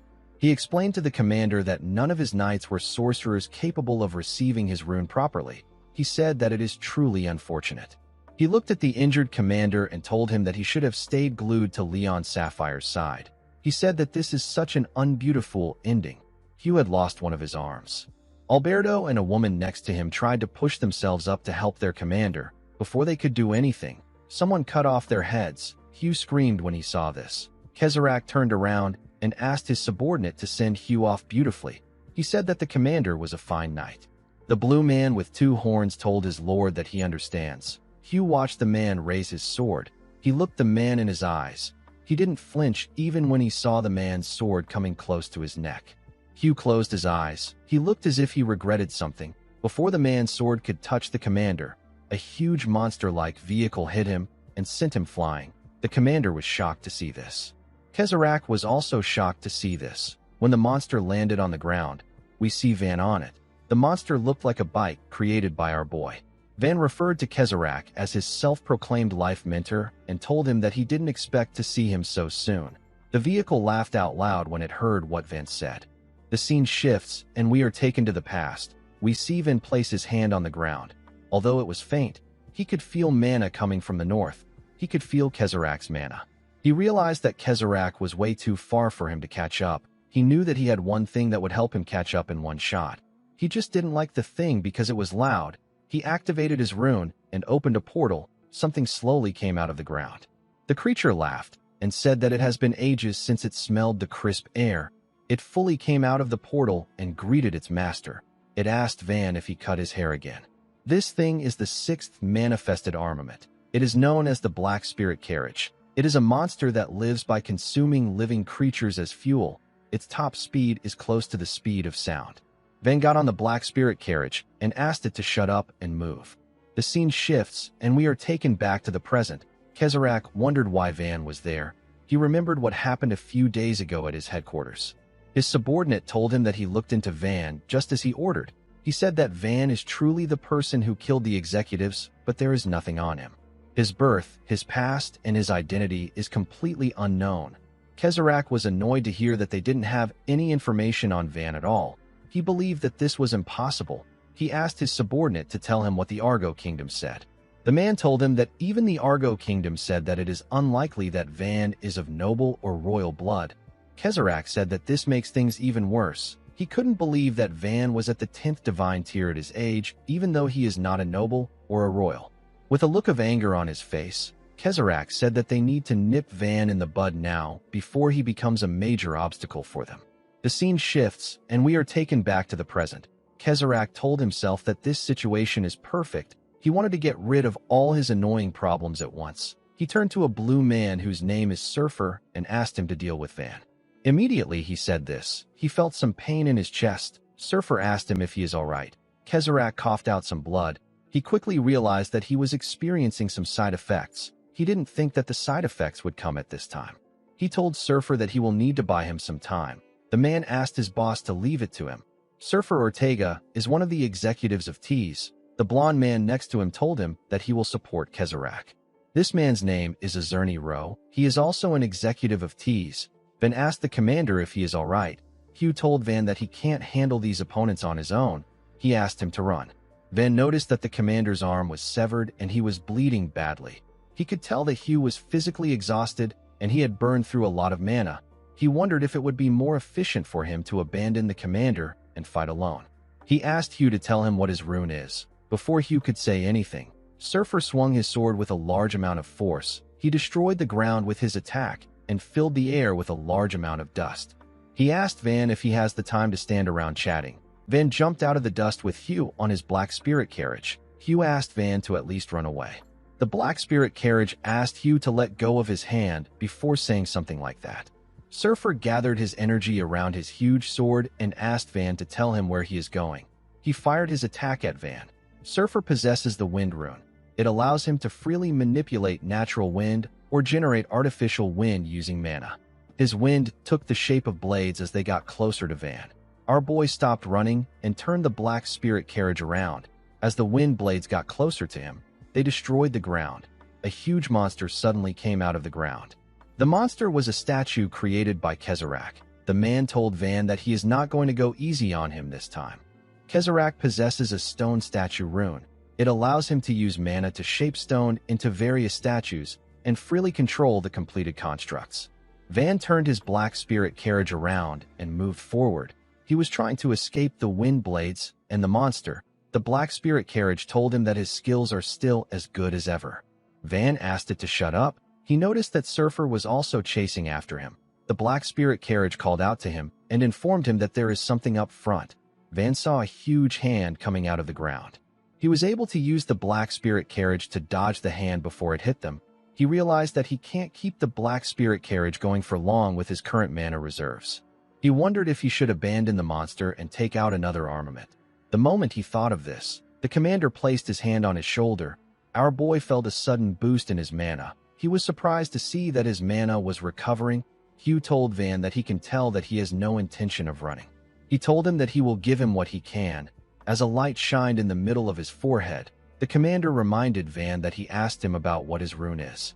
He said that this is his rune. Hugh's rune is known as the commander's rune. The rune only works on beings that the caster is in contact with. It grants him the ability to either infuse mana or siphon it away. The stolen mana can also be converted into the caster's own. Hugh told Van that this is all the mana that he can give him. Our boy assured him that this is fine. He said that the mana is more than enough. He hit a brake and made the black spirit carriage slower. This allowed the stone monster and Surfer to catch up to them. Van let go of his black spirit carriage and allowed it to move forward. He jumped off the monster and asked it to devour the blue bastard. The black spirit carriage told its master that it won't hold back. The moment it said this, Van thrust his fist at the stone monster and destroyed it with a single blow. The black spirit carriage is a monster that lives by using living creatures as fuel. Among all living prey, its favorite are intelligent beings. The monster enlarged its head and opened its mouth. It swallowed Surfer in one go. The man's sword fell out of his hand. Immediately, he landed on the ground. Van charged at Kezarak. He clenched his fist and promised to not let Kezarak get away this time. Before our boy could reach him, Kezarak gently smiled. Van found this odd. Kezarak told him that he is seriously underestimating Surfer. The moment he said this, Surfer appeared next to our boy with two swords in his hands. A territorial conflict once took place between the Balcony Kingdom and the Dakhart tribe. The war is known as the Dakhart Mountain Range War. The Dakhart tribe originally didn't want to start a war with the kingdom that encroached on their land. They tried to resolve the dispute peacefully, but the Balcony Kingdom chose to use violence against them. The war broke out due to the Balcony Kingdom's one-sided invasion. It lasted for as long as 10 years. The Dakhart tribe witnessed the death of their parents, siblings, comrades, and even their lovers. On a battlefield where only death is permitted, the deafening roar of countless clashing blades was brought to a halt by a single mercenary group. Tease was the group that brought the war to an end. After ending the war, Kezarak turned to a man and told him that the Balcony Kingdom has fallen. He told the man that his tribe is now completely free. The man he was talking to was Surfer. Kezarak asked Surfer if he will join him. He told him that he needs someone like him who has a beautiful talent. Surfer was surprised to hear Kezarak's offer. He made a decision to devote his life to the man standing in front of him. He looked at the battlefield that was filled with bodies and Kezarek statues. He saw Kezarek as his savior. The scene shifts, and we are taken back some minutes earlier. We see the Black Spirit carriage saying that it has been long since it last had a proper meal. It said that everything is different about this meal. Immediately it said this, Surfer opened his eyes. He spun his body at a crazy speed and tore the mouth of the monster open. The Black Spirit carriage spat out some blood as Surfer jumped out of its body. It didn't understand how Surfer was able to survive. The man landed on the ground and said that he hasn't repaid his debt to Kezarek. He raised his sword and split it in two. He charged at Van and asked him if he thinks that he will die in a place like this. Before Surfer's blade could touch him, our boy moved back. Surfer landed in front of Kezarek and gathered his wind around his blade. He fired his wind at Van. Our boy punched his wind blades away and told him that he has no interest in him. He charged at Surfer and gave him a heavy kick in his chest. He asked the man to get lost. The attack sent Surfer flying. The man quickly regained his balance. He realized that Van is not someone he can take lightly. He decided to go all out. He released a large amount of energy. His body grew bigger and his horns grew longer. His sword also grew longer. Van didn't like this. He wanted to conserve his mana as much as possible. With a scary look on his face, Surfer told our boy that he and Kezarek are bound by blood. He said that they share a fate that is forged in blood. He told him that he has to get past him first if he wants to reach Kezarek. Van was annoyed to hear this. He remembered his family, his friends, and his fiancée.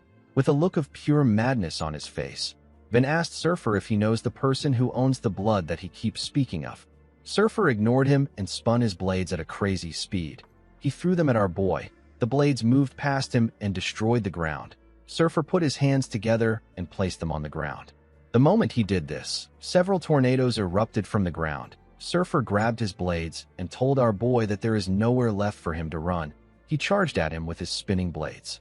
He pushed our boy back with his spinning blades. Van could barely dodge his attacks. As he pushed Van back, Surfer said that Kezarek will bring this age of chaos to an end.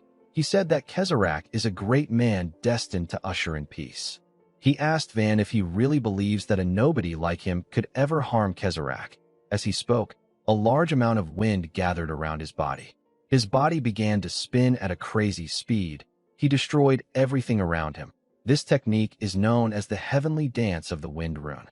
Surfer told Van that he will be torn to pieces and scattered in the wind. Our boy instantly understood that he couldn't conserve his mana against an opponent like Surfer. He clenched his fist and gathered his mana in his hand. Because of his seal, he could only use a small amount of mana, so summoning a complete armament was impossible for him. However, now that the commander was supporting him and his mana was fully replenished, Van was able to summon his armament in its complete form. He took a stance and summoned the body liberation of the Annihilation Fist. His mana covered his arm. With a horrifying look on his face, Van told Surfer that they are bastards who treat human lives like that of insects. He gathered his strength in his legs and charged at Surfer. He was prepared to tear the man apart. As Van got closer to him, Surfer saw something horrifying. With eyes filled with madness, Van told the sorcerer that his words are truly disgusting. He gave Surfer a bone-shattering punch. The attack caused a huge explosion in the area. Upon seeing this, Kezarek ordered Azerni to inject artificial mana into him. The man was surprised to hear this. He asked his master if the side effects are no longer a concern. Kezarek tore his clothes and said that he won't use any major techniques. He told the man that he will manage. Kezarek revealed his runes and said that a beautiful thing is something that doesn't fade so easily. In the next scene, we are taken to the past. We see someone holding a measuring glass containing some liquid. Someone informed the person that the Argo Kingdom has begun its war with the Awana Kingdom. The person was not surprised to hear this. He said that the king of Argo is getting impatient. The person talking is Kezarek. The man who informed him about the situation is Surfer. Surfer told Kezarek that the king wants the artificial mana to be completed as soon as possible. While staring at a huge test tube, Kezarek said that he also wants this. He told Surfer that they need to complete the artificial mana if they want the world to be a beautiful place. Surfer looked into the test tube to see Azerni. The man had several cables sticking out of his body. Surfer asked his lord if this is the artificial mana storage dummy that he developed. Kezarek told him that it is. He said that the dummy's name is Azerni. He told Surfer that Azerni will be his first masterpiece. He explained to him that the concentrated base of artificial mana can't be stored in an ordinary container. However, if a person injects the base into a dead body's blood vessels and cells, the artificial mana binds with the hemoglobin structure in the blood and stabilizes it. As he spoke, Kezarek pressed a button and opened the tank. He let Azerny out. He told Surfer that the progress of the artificial mana doesn't stop there. He said that he can even make a corpse move again with the power of the artificial mana. He placed his hand on Azerny's shoulder and told Surfer that the corpse has no memories or sense of self from when it was alive. It is just a beautiful living reservoir of artificial mana. Kezarek said that the corpse still has a downside. He revealed to Surfer that the corpse will shut down once the artificial mana is depleted. He told him that they need a body that can fully contain artificial mana even while it is alive, a body that is strong enough to endure it. Kezarek said that they need a resilient body to create the beautiful world that they want. He told Surfer that they need the body of the Grand Duke of the Awana Kingdom. He wanted to get Leon Sapphire's body. The scene shifts, and we are taken to the present. We see Kezarek activate his rune. He made several huge rocks fall from the sky. It was as if meteors were falling on Van. Our boy quickly moved out of the way to dodge the huge rocks. Immediately, he was out of the range of the attack. He raised his head up. He saw Kezarek walking towards Surfer's ruined body. Kezarek noticed that the man's eyes were open. He helped him close it. Van reminded the man that he is involved in human trafficking, organ trading, assassination, and kidnapping. He told him that his group is filled with trash who will do anything as long as they get paid. Our boy got up and released a large amount of killing intent. He asked Kezarek if they consider themselves precious. He told him that he is absolutely disgusting. Kezarek told our boy that it is not beautiful to judge everything based only on what he can see on the surface. He stood up and said that this is his second advice. Van charged at him and asked him to shut up. Kezarek realized that he couldn't waste any more time here. He decided to end the fight now. He placed his hands on the ground and activated his totem pole rune. The rune grants him the ability to summon 4 totem poles that wield the power of the 4 classical elements. These are earth, water, fire, and air. The moment he activated his rune, the totem poles came out of the ground and opened their mouths. They fired the 4 elements at Van. Kezarek also activated his stone statue rune and made several stone statues come out behind Van. The statues were carrying weapons. Van easily sensed their presence. He saw that he was blocked from both sides. He stopped moving and punched the air. The impact of his attack pushed Kezarek's elements and statues back. Kezarek was surprised to see this. He didn't understand how Van was able to deal with the attack so easily. Our boy pushed forward and told Kezarek that he will smash his glasses first. As Van dealt with the totems, the commander closed his eyes and released his mana. He noticed that Kezarek's mana had an unnatural spike. He was certain that there had to be a mana supply source somewhere feeding Kezarek. Hugh carefully sensed the mana in the area. He knew that he would be able to find the supply source if he follows the flow of mana spreading through the place. He quickly noticed that the mana was flowing in one direction. He found Azerny hiding in the ground. Azerny noticed that the commander had discovered his presence. Hugh opened his eyes when he found the man. Kezarek quickly turned to the commander. He saw that he was running towards Azerny. He quickly raised his hand and used his stone statue rune. Several stone statues appeared around Hugh with different weapons in their hands. They swung their weapons at the commander. Fortunately, the black spirit carriage saved Hugh. The commander was surprised to see that the monster saved him. The black spirit carriage said that it will be a problem for it if its master dies. It told Hugh that it is going to help him out. The commander asked it to move at full speed. Upon seeing that Hugh was getting close to him, Azerny got out of the ground and began to run. Before Hugh could grab him, Kezarek's totems released fire and wind at him. The attack sent the black spirit carriage and the commander flying. Kezarek became relieved when he saw them on the ground. He realized that he could have been in serious trouble if Hugh had caught Azerny. Immediately he thought of this. Van appeared behind him and asked him about where he is looking at. Kezarek was shocked to hear his voice. He quickly raised a statue from the ground and used it to block Van's attack.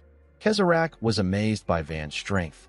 Our boy had gotten so strong that it seemed as if he was a completely different sorcerer. He couldn't believe that our boy was doing all this without using any artificial mana. He wondered about how Van was able to get so strong in such a short period of time. The moment he thought of this, Van clenched his fist and gave him a punch. Kezarak tried to dodge the attack, but Van was able to hit his leg. Our boy cut off his leg with a single blow. Kezarak grit his teeth to endure the pain.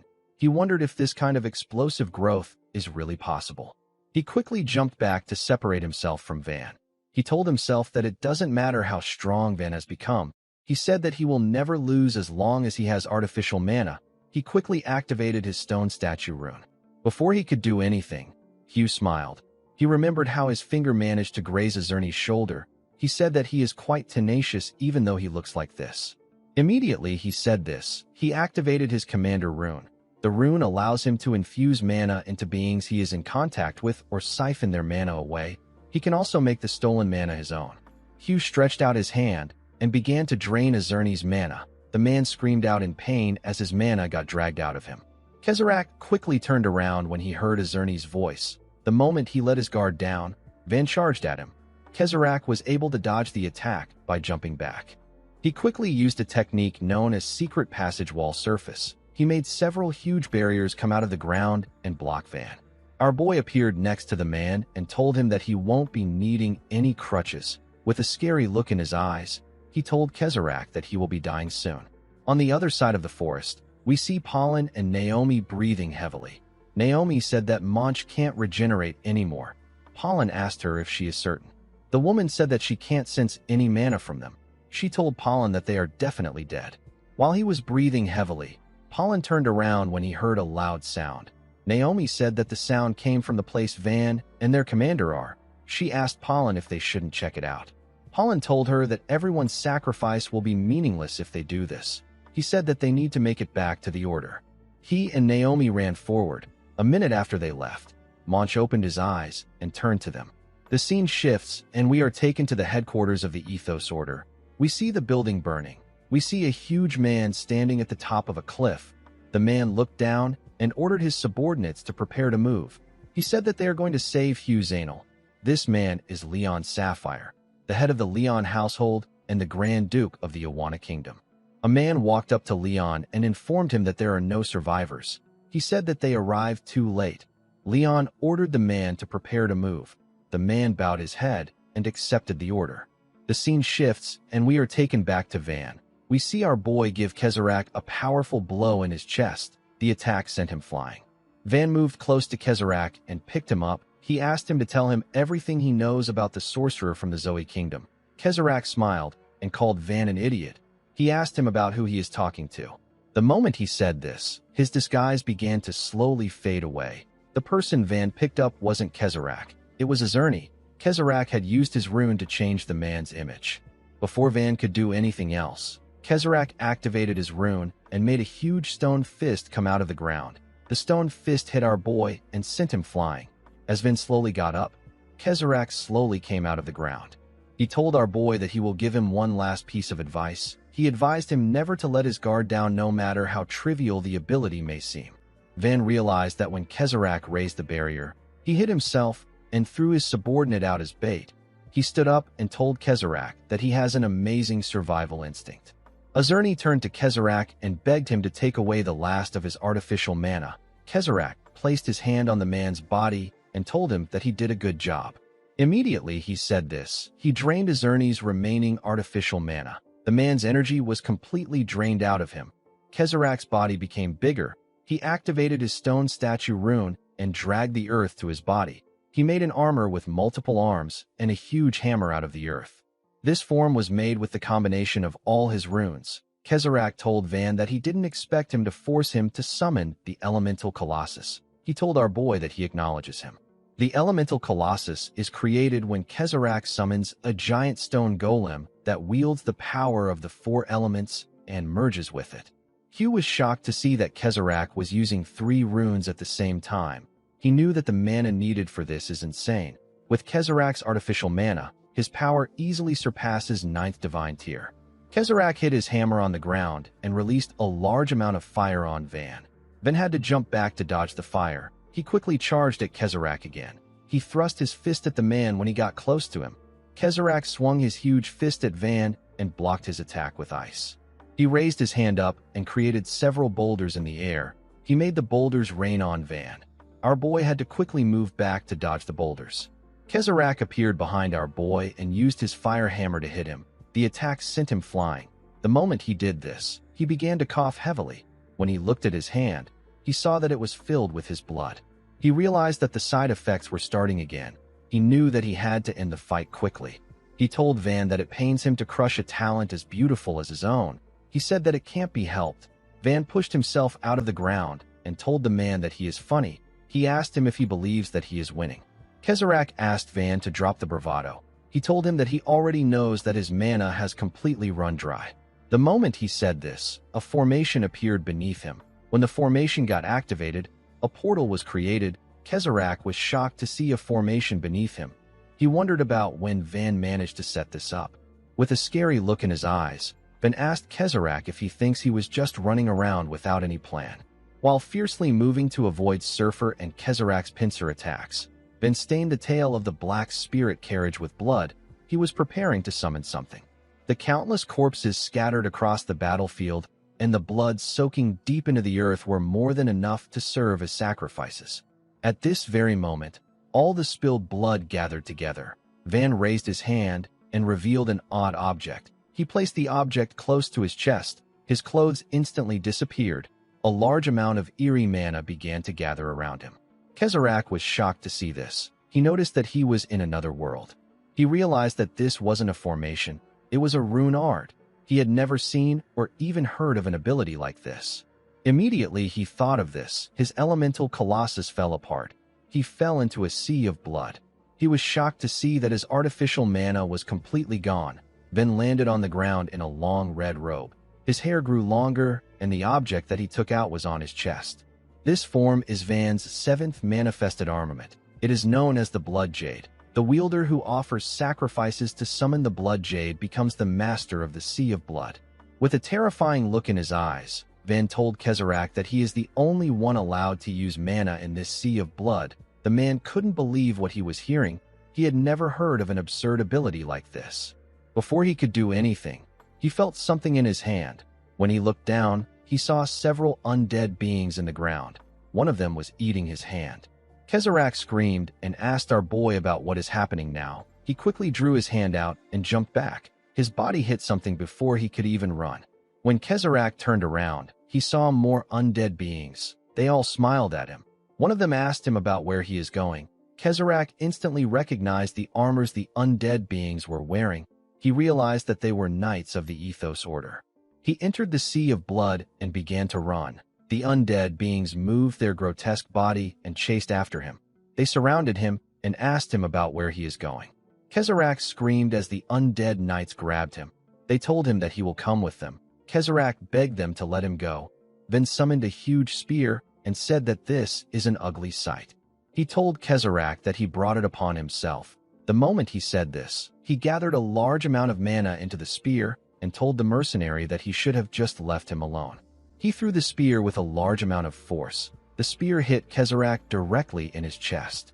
After this happened, the pool of blood slowly started to shrink. Kezrak got pushed out of the dimension. His body looked lean. The man noticed that his mana and his blood were drying up. He wondered if this was the power of Van's rune. Our boy walked up to the wounded man. When Kezrak saw him, he said that he remembers the Djiol mountain hideout. He said that they wiped out a small village in the Azraon Mountains. He told Van that he connected the Djiol mountain bandits to a certain man for the cleanup of the village. He said that he was told that there were no survivors in the village. He realized that Van was a survivor. He now knew that our boy came to find him for revenge. Van asked him to tell him everything he knows about the sorcerer from the Zoe Kingdom. Immediately he said this. He got a small headache. He carefully touched his head. Kezrak looked at the sky and said that people love to say that there is nothing more pointless and empty as revenge. He said that people are wrong. He believed that this was just the nonsense of hypocrites who have never stood in the Avengers' shoes. He said that a person feels something that nothing else in this world can give them when their revenge succeeds. It is a trembling, intoxicating catharsis. The person gets an overwhelming sense of release, a feeling of achievement and fulfillment. It is a beautiful emotion that only those who complete their revenge can feel. However, this feeling quickly fades, and in the end, all that is left is an empty heart and hollow despair. Kezarak turned to Van and asked him about how he plans to overcome this emptiness. Unfortunately for him, Van wasn't interested in hearing this. He grabbed Kezarak's neck and asked him to just tell him about the sorcerer. His eyes were filled with madness. Kezarak could see this. He could see that Van's eyes were filled with hate. He smiled and said that they remind him of his old self. The scene shifts, and we are taken to the past. We see a young boy split a small log of wood with his axe. This young boy is Kezarak. He was 15 years old at this time. Immediately, he put his axe down. His father called out to him and asked him if he is working hard again. Kezarak covered his nose when his father got close to him and told him that he smells like alcohol. He asked his father if he was drinking with the uncles again.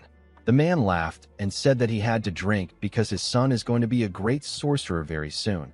He told Kezarak that he had one drink because he was in a good mood. He moved close to his son and told him that they need to head inside since his mother will be tired of waiting. Kezarak told his father that his beard is pricking him. Inside the house, we see a picture of Kezarak's mother on a fireplace. Kezarak had the same color of hair as his mother. He told his mother that he will come home often. He asked her to take care of herself.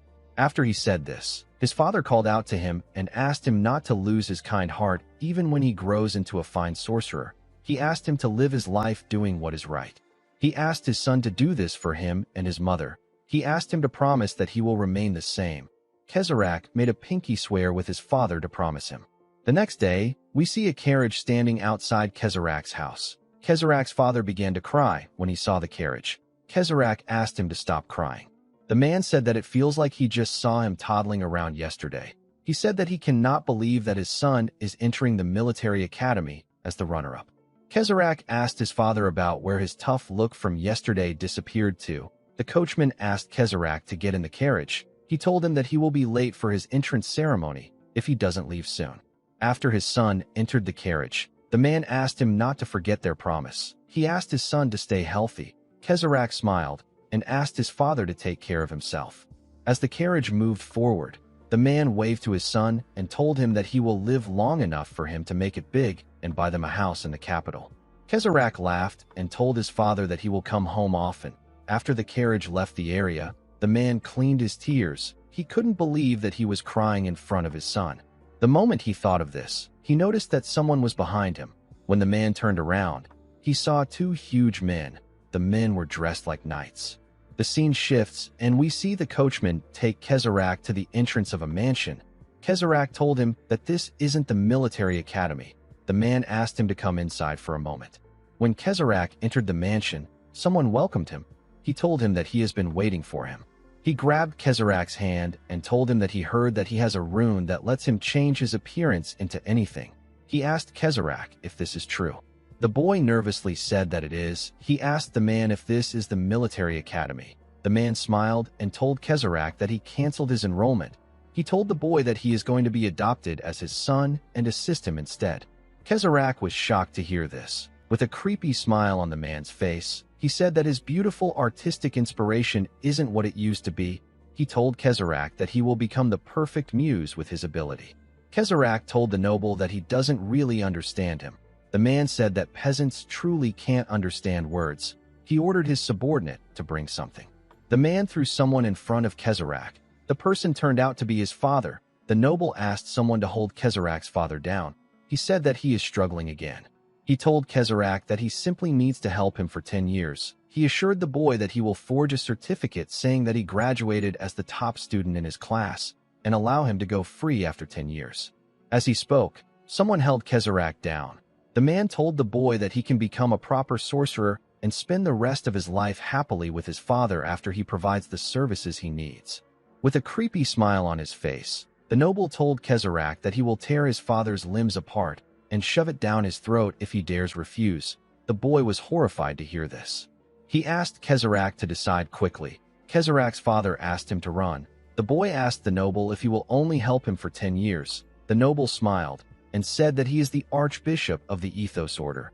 He said that a promise like this is easy for him to keep. Kezarak said that he will do it.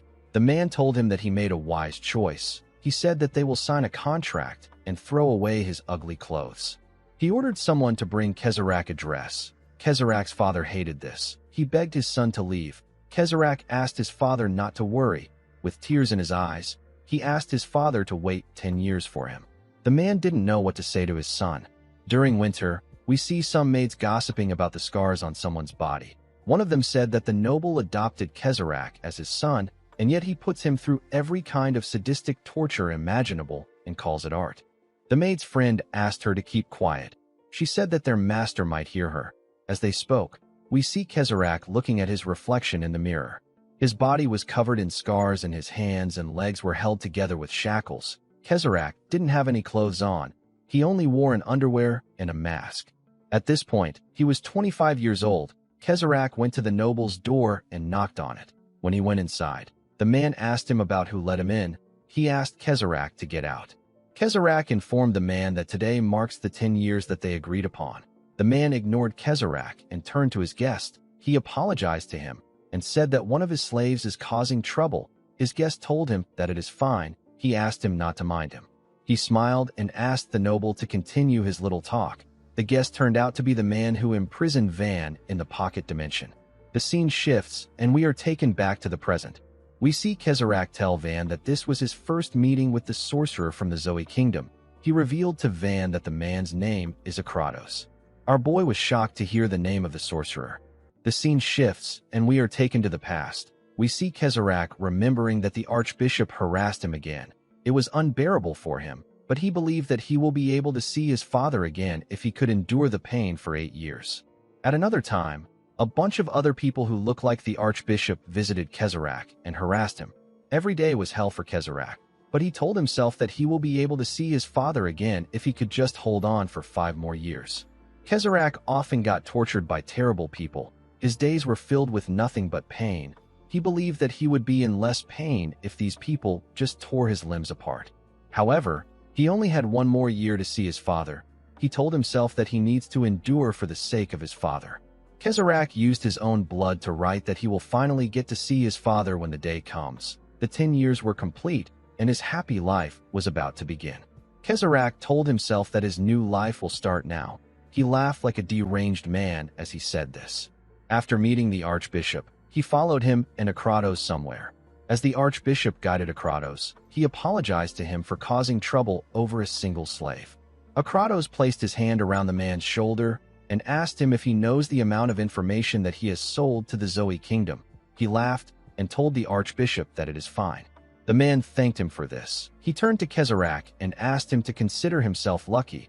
He told him that he would have beheaded him on the spot if Akratos found him even slightly irritating. When they arrived at a door, Akratos asked the archbishop if this is the room where he keeps his favorite exhibits. The man told him that he is correct. Kezrak asked the man if his father is there. The archbishop opened the door and laughed. He asked Kezrak if it has been 10 years since he last saw his father. Kezrak ran into the room and called out to his father. He told him that he has waited 10 years to see him. Immediately he said this. Kezrak saw something horrifying. His father was begging someone to kill him. The poor man had been transformed into a huge, grotesque creature. He had several long tubes sticking out of him. The archbishop laughed like a lunatic and asked Kezrak to tell him what he thinks. He said that this is a masterpiece he spent 10 whole years creating. He said that it is his most beautiful work. Kezrak fell to his knees when he saw his father. The crazy man smiled when he saw the look in his eyes. He said that his beautiful artwork is complete. He asked Kezrak if he knows how hard it was for him to keep his father alive in this state without letting him die. Kezrak lowered his head and began to cry. He asked the man to tell him why he did this. He reminded him that he promised to let them go if he endured for 10 years. The archbishop told him that he wasn't lying. He told Kezrak that he can go home with his father now that the artwork is complete. He told him that he is not certain if his father can go anywhere in his current state. Kezrak raised his head and told the archbishop that he will kill him. He charged at him. Before he could touch the man, a knight jumped out of hiding and slammed his head to the ground. The archbishop referred to Kezrak as a slave and asked him to know his place. He asked Kezrak to stop crawling and change into how he was last night. He said that he can't stop this excitement right now. With eyes filled with anger, Kezrak assured the man that he will kill him. The archbishop began to hit his head when he heard this. Kezrak told him that he will kill him no matter what happens. Immediately he said this. Someone attacked the knight with a powerful stinger. The attack sent the man flying. The person who attacked him was Akratos. The sorcerer smiled. and said that it has been a while since he smelled hatred that was this thick.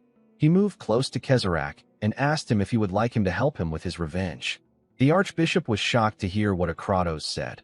Akratos told Kezarach that he will become his slave if he helps him. He asked him if he is okay with this. Kezarach said that he doesn't care about this. He raised his head and told Akratos that he will give him everything he has as long as he can get his revenge. The archbishop quickly told Akratos that he can handle his slave himself. Akratos ignored him and told Kezarach that they have a deal. He used his stinger to create a huge spiky rock and pushed it into Kezarach's back. He asked Kezarach to endure the pain. Kezarach screamed as the rock got pushed into him. He got up and released huge spiky rocks from his mouth and legs. The archbishop turned to Akratos and asked him about why he is suddenly doing this.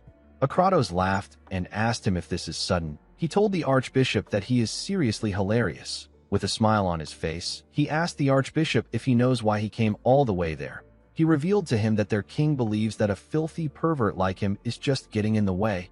He told the man that he came there to kill him. He laughed and told the archbishop that he didn't do anything because he was thinking about the most delicious way to kill him.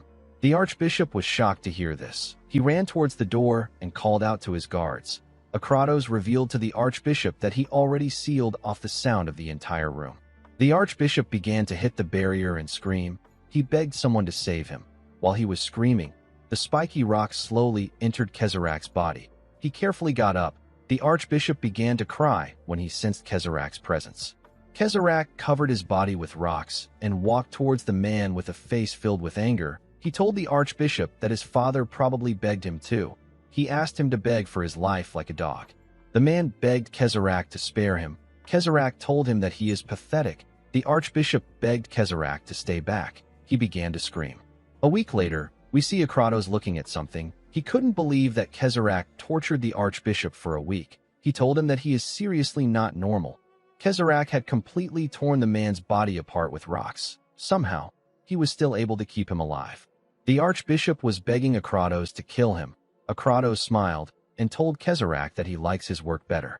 He asked him about what he is going to do about his father. Kezarach knew that his father couldn't survive like this. He placed his hand on his body and released some mana. He used the rocks to tear the man apart. After destroying his father's body, Kezarach used a bag to pick up a part of him and asked him to rest in peace. Akratos moved close to him and told him that he needs to follow him just like he promised. He asked Kezarach if they can do something about his hideous face first. Kezarach realized that his original face would have been damaged beyond recognition after 10 years of torture. Akratos gave him some mana. Kezarach used it to change his face. He asked the sorcerer if this is much better. He changed his face into that of the person he missed the most. Kezarach copied his father's face. Akratos asked him for his name. The man shared his name with the sorcerer. Outside the archbishop's mansion, we see a woman greet Akratos. The sorcerer asked the woman whose name is Versa if she has been short on test subjects lately. He told her that he picked up an interesting subject for her. Versa asked him if the person behind him is the subject. Akratos told her that she is correct. He revealed to her that he already force-implanted a rune into Kezarach. He said that they need to head to the kingdom to implant another one into Kezarach. Versa suggested that they start moving. She told Akratos that he came out later than scheduled. Akratos didn't expect her to ignore him. He told her that she is no fun. While he was talking, Kezarach turned around and glared at the archbishop's mansion. The scene shifts, and we are taken back to the present. We see Kezarach telling Van that he wanted to tear down this unequal class system and build a beautiful world where everyone is equal. He even broke his promise to his father just to focus on developing artificial mana. Kezarach couldn't believe that this was how things were going to end for him. Van didn't really care about what Kezarach was saying. He was more focused on the fact that the name of the sorcerer who locked him up is Akratos. Kezarach asked Van to head to the Leon family of the Awana kingdom. He revealed to him that there is a spy planted there by the Argo kingdom. Van asked him about what he is saying. Kezarach told him that the spy knows where Akratos is currently staying. Van grabbed his neck and asked him about why he is suddenly helping him like this. Kezarach told Van that he can't touch a single hair on Akratos' head at his level. He told our boy that he is helping him because he reminds him of his old self.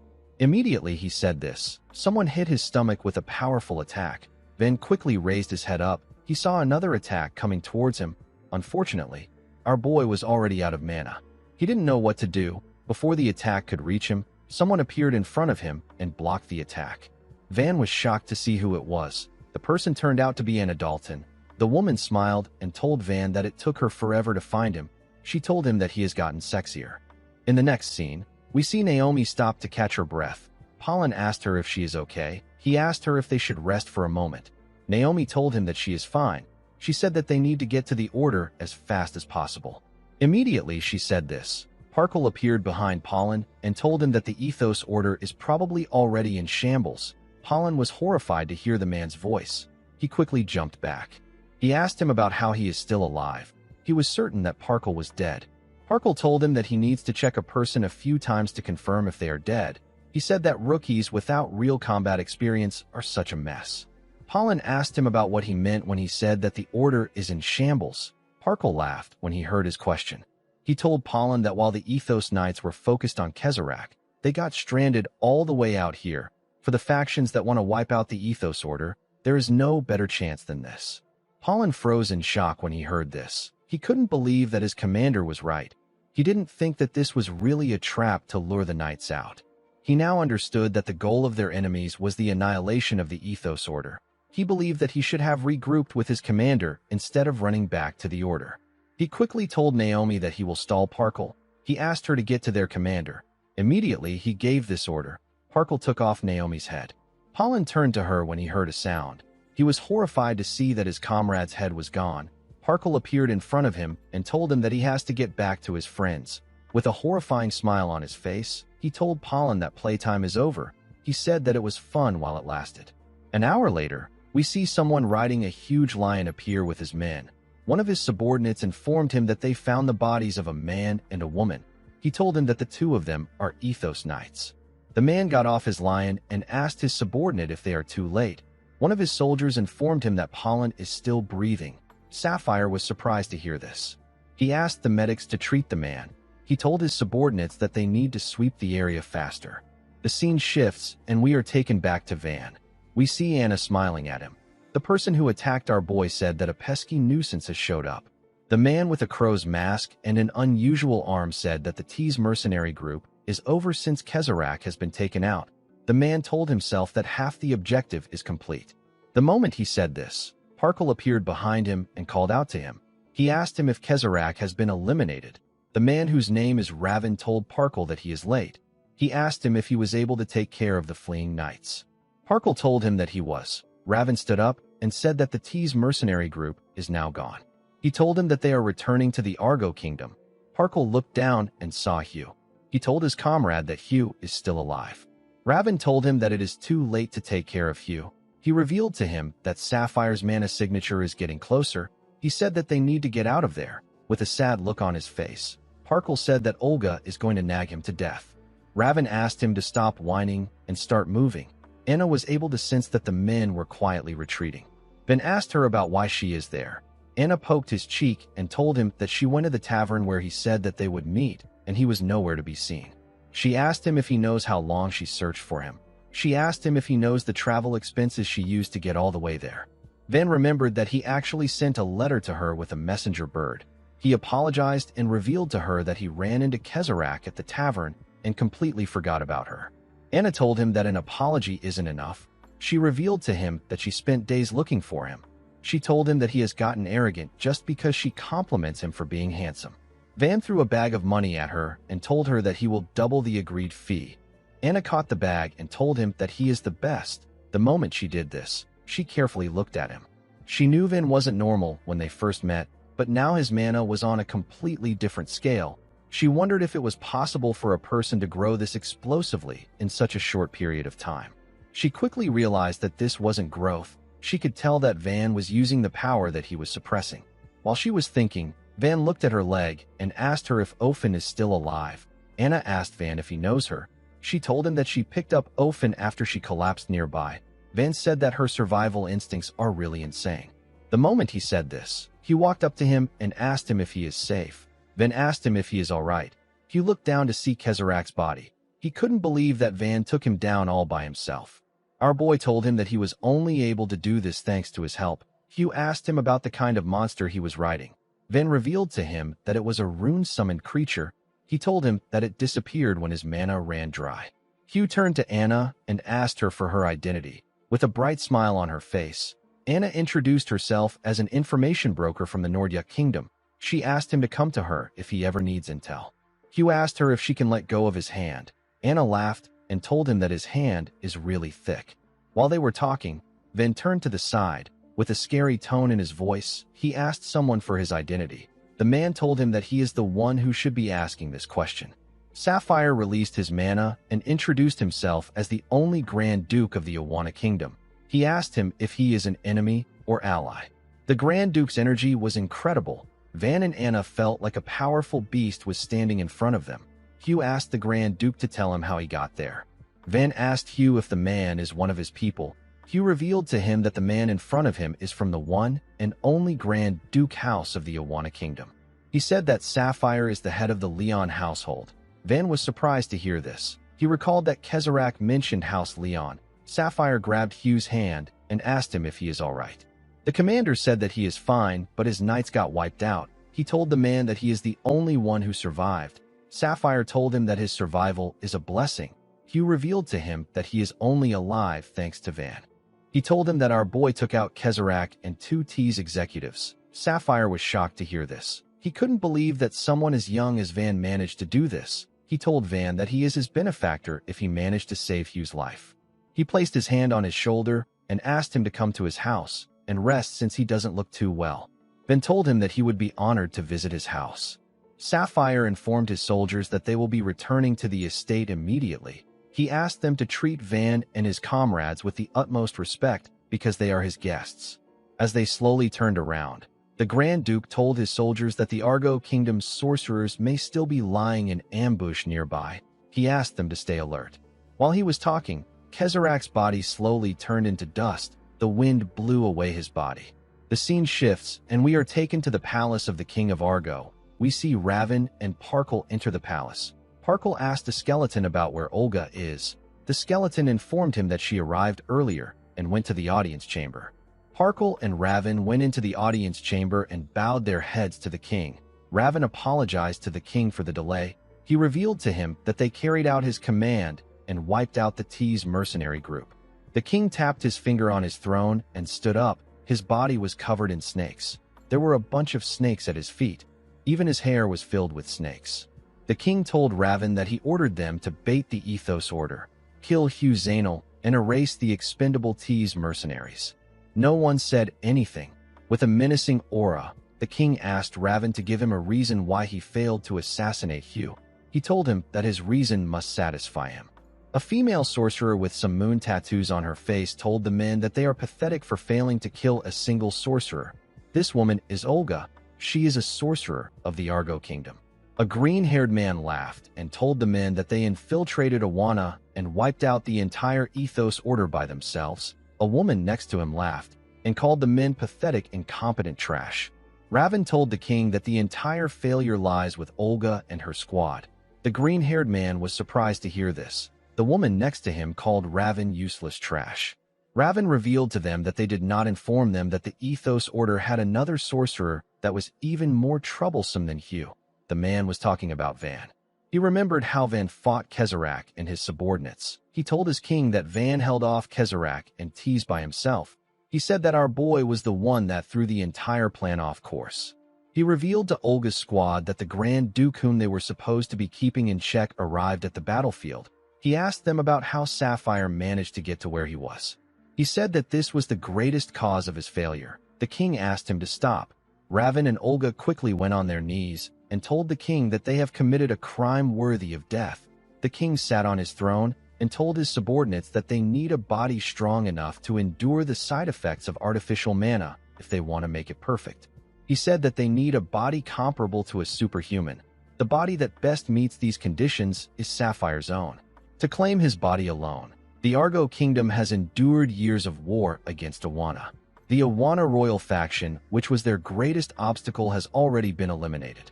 Once the Ethos Order has been destroyed, there will be no one left in the kingdom that is capable of protecting Sapphire. A man got up and asked the king if one surviving sorcerer can make much of a difference. Olga was shocked to hear his voice. The king released a large amount of snakes with his hair and used them to grab the man. The idiot screamed out when this happened. The king said that Hugh's personal combat ability is no threat at all, but the power of his rune can push his allied forces beyond their limits. With a scary look on his face, the king said that if Sapphire, who is already difficult to face, exceeds his limits through Hugh's rune, their casualties will be far greater than expected. The king asked the man if he understands. The man quickly begged him to spare him. Unfortunately for him, the king used his snakes to crush him. He turned to Raven and told him that he would crush him where he stands if he follows his heart. He told him that he will overlook his mistake because he cannot afford to lose a capable sorcerer. Raven thanked the king for his boundless mercy. The king got up and said that his plan has changed. He said that he cannot delay his plan any longer. He ordered his subordinates to inform the troops. He said that they are going to put an end to this long war. He announced that everything is for the Vairava order. The scene shifts, and we are taken to the Leon family estate that is located at the capital of the Awana kingdom. A full day has passed since everyone arrived at the estate. Hugh was finally able to meet Pollen, who had regained consciousness. The two surviving members of the Ethos Order sat in a long and heavy silence. Eventually, the grief they had been holding back burst out violently. The despair and rage they felt got sharpened into blades. The blades were stabbing their own lives every minute. Van could hear the two men crying. He knew how they felt because this was exactly what happened to him. While he was listening to them, Sapphire walked up to him and asked him if he is feeling better. Van told him that he was able to fully recover thanks to the healers. Sapphire was amazed by our boy's terrifying recovery speed and mana. He wondered if Van was truly the same age as his daughter. He asked our boy if he can follow him for a moment. Van told him that he is fine with this. As they walked together, Sapphire revealed to him that he and Hugh spoke about him yesterday. He said that Hugh happened to overhear his conversation with Kezarak. He asked Van if Akratos of the Zoe Kingdom is the sorcerer he is searching for. He asked him if his goal is to kill Akratos. He turned to Van and told him that he is simply a stranger who knows nothing about his life, but he is able to guess the kind of person he is just by the air around him. He said that our boy is a man completely bound together by anger and sorrow. Sapphire guided Van to the training grounds. He asked him if he truly understands how absurd the path he is trying to walk is. Our boy said that it doesn't matter to him. There are 6 great powers that rule the Aiden continent. Among them, the one that still reigns as the dominant superpower is the Zoe Kingdom. Even in the Zoe Kingdom, only the best sorcerers may ascend to the rank of Royal Guard. The Royal Guard is composed of those who are at the 3rd divine tier and above. The one who commands this Royal Guard is the Grand Duke. The Grand Duke is Akratos. He is one of the 5 strongest people on the continent. Sapphire asked Van if he is saying that he can kill someone like this. He asked him if he knows how high the mountain he is trying to climb is. Van said that the height of the mountain doesn't matter. With a scary look on his face, he told Sapphire that no matter how tall a mountain is, there is always a summit. He told the man that none of this is his business. Sapphire said that Hugh already told him that words won't be enough to make him change his mind. He said that this can't be helped. He turned to Van and released a large amount of energy. He appeared next to our boy in a different form and attacked him. Van quickly jumped back to dodge his attack. Sapphire charged at him before he could get far. He gave our boy a punch in his chest. The attack pushed Van back. Van got up and asked the man to tell him what he is doing right now. Sapphire released more energy and told Van that he is apologizing in advance. He said that he needs to see for himself if our boy truly has the strength to stand against the Zoe Kingdom alone. He asked Van to allow him confirm this right here and right now. Van charged at him when he heard this. He covered his hand in his energy and gave Sapphire a punch. Sapphire was able to dodge the attack. Van reminded him that he asked him to stop sticking his nose where it doesn't belong. Sapphire told Van that a person starts meddling more when they get old. He asked our boy to humor him. Immediately he said this. He used his 2 fists to punch Van in the stomach. The attack sent our boy flying. He crashed into the wall. Sapphire realized that he got too heated. Van pushed his hand out of the rubbles and got up. Sapphire was relieved to see that he was fine. Van released some energy and told Sapphire that he will use this chance to show him how unpleasant meddling can be. The moment he said this, he took out a unique sword from the ground. His hand got covered with his energy. The scene shifts, and we see a young woman asking her pet if the noise is coming from the training grounds. She said that it is probably her father. She couldn't believe that her father was not able to stay quiet even though they had guests. She asked her pet, whose name is Popo, if she should go nag her father again. The pet barked at her. The beautiful woman asked Popo if he wants to come with her. Guys, we have come to the end of our video. If you guys want more of this recap, let me know in the comments section. Don't forget to like and smash that subscribe button for more recaps. See you guys later.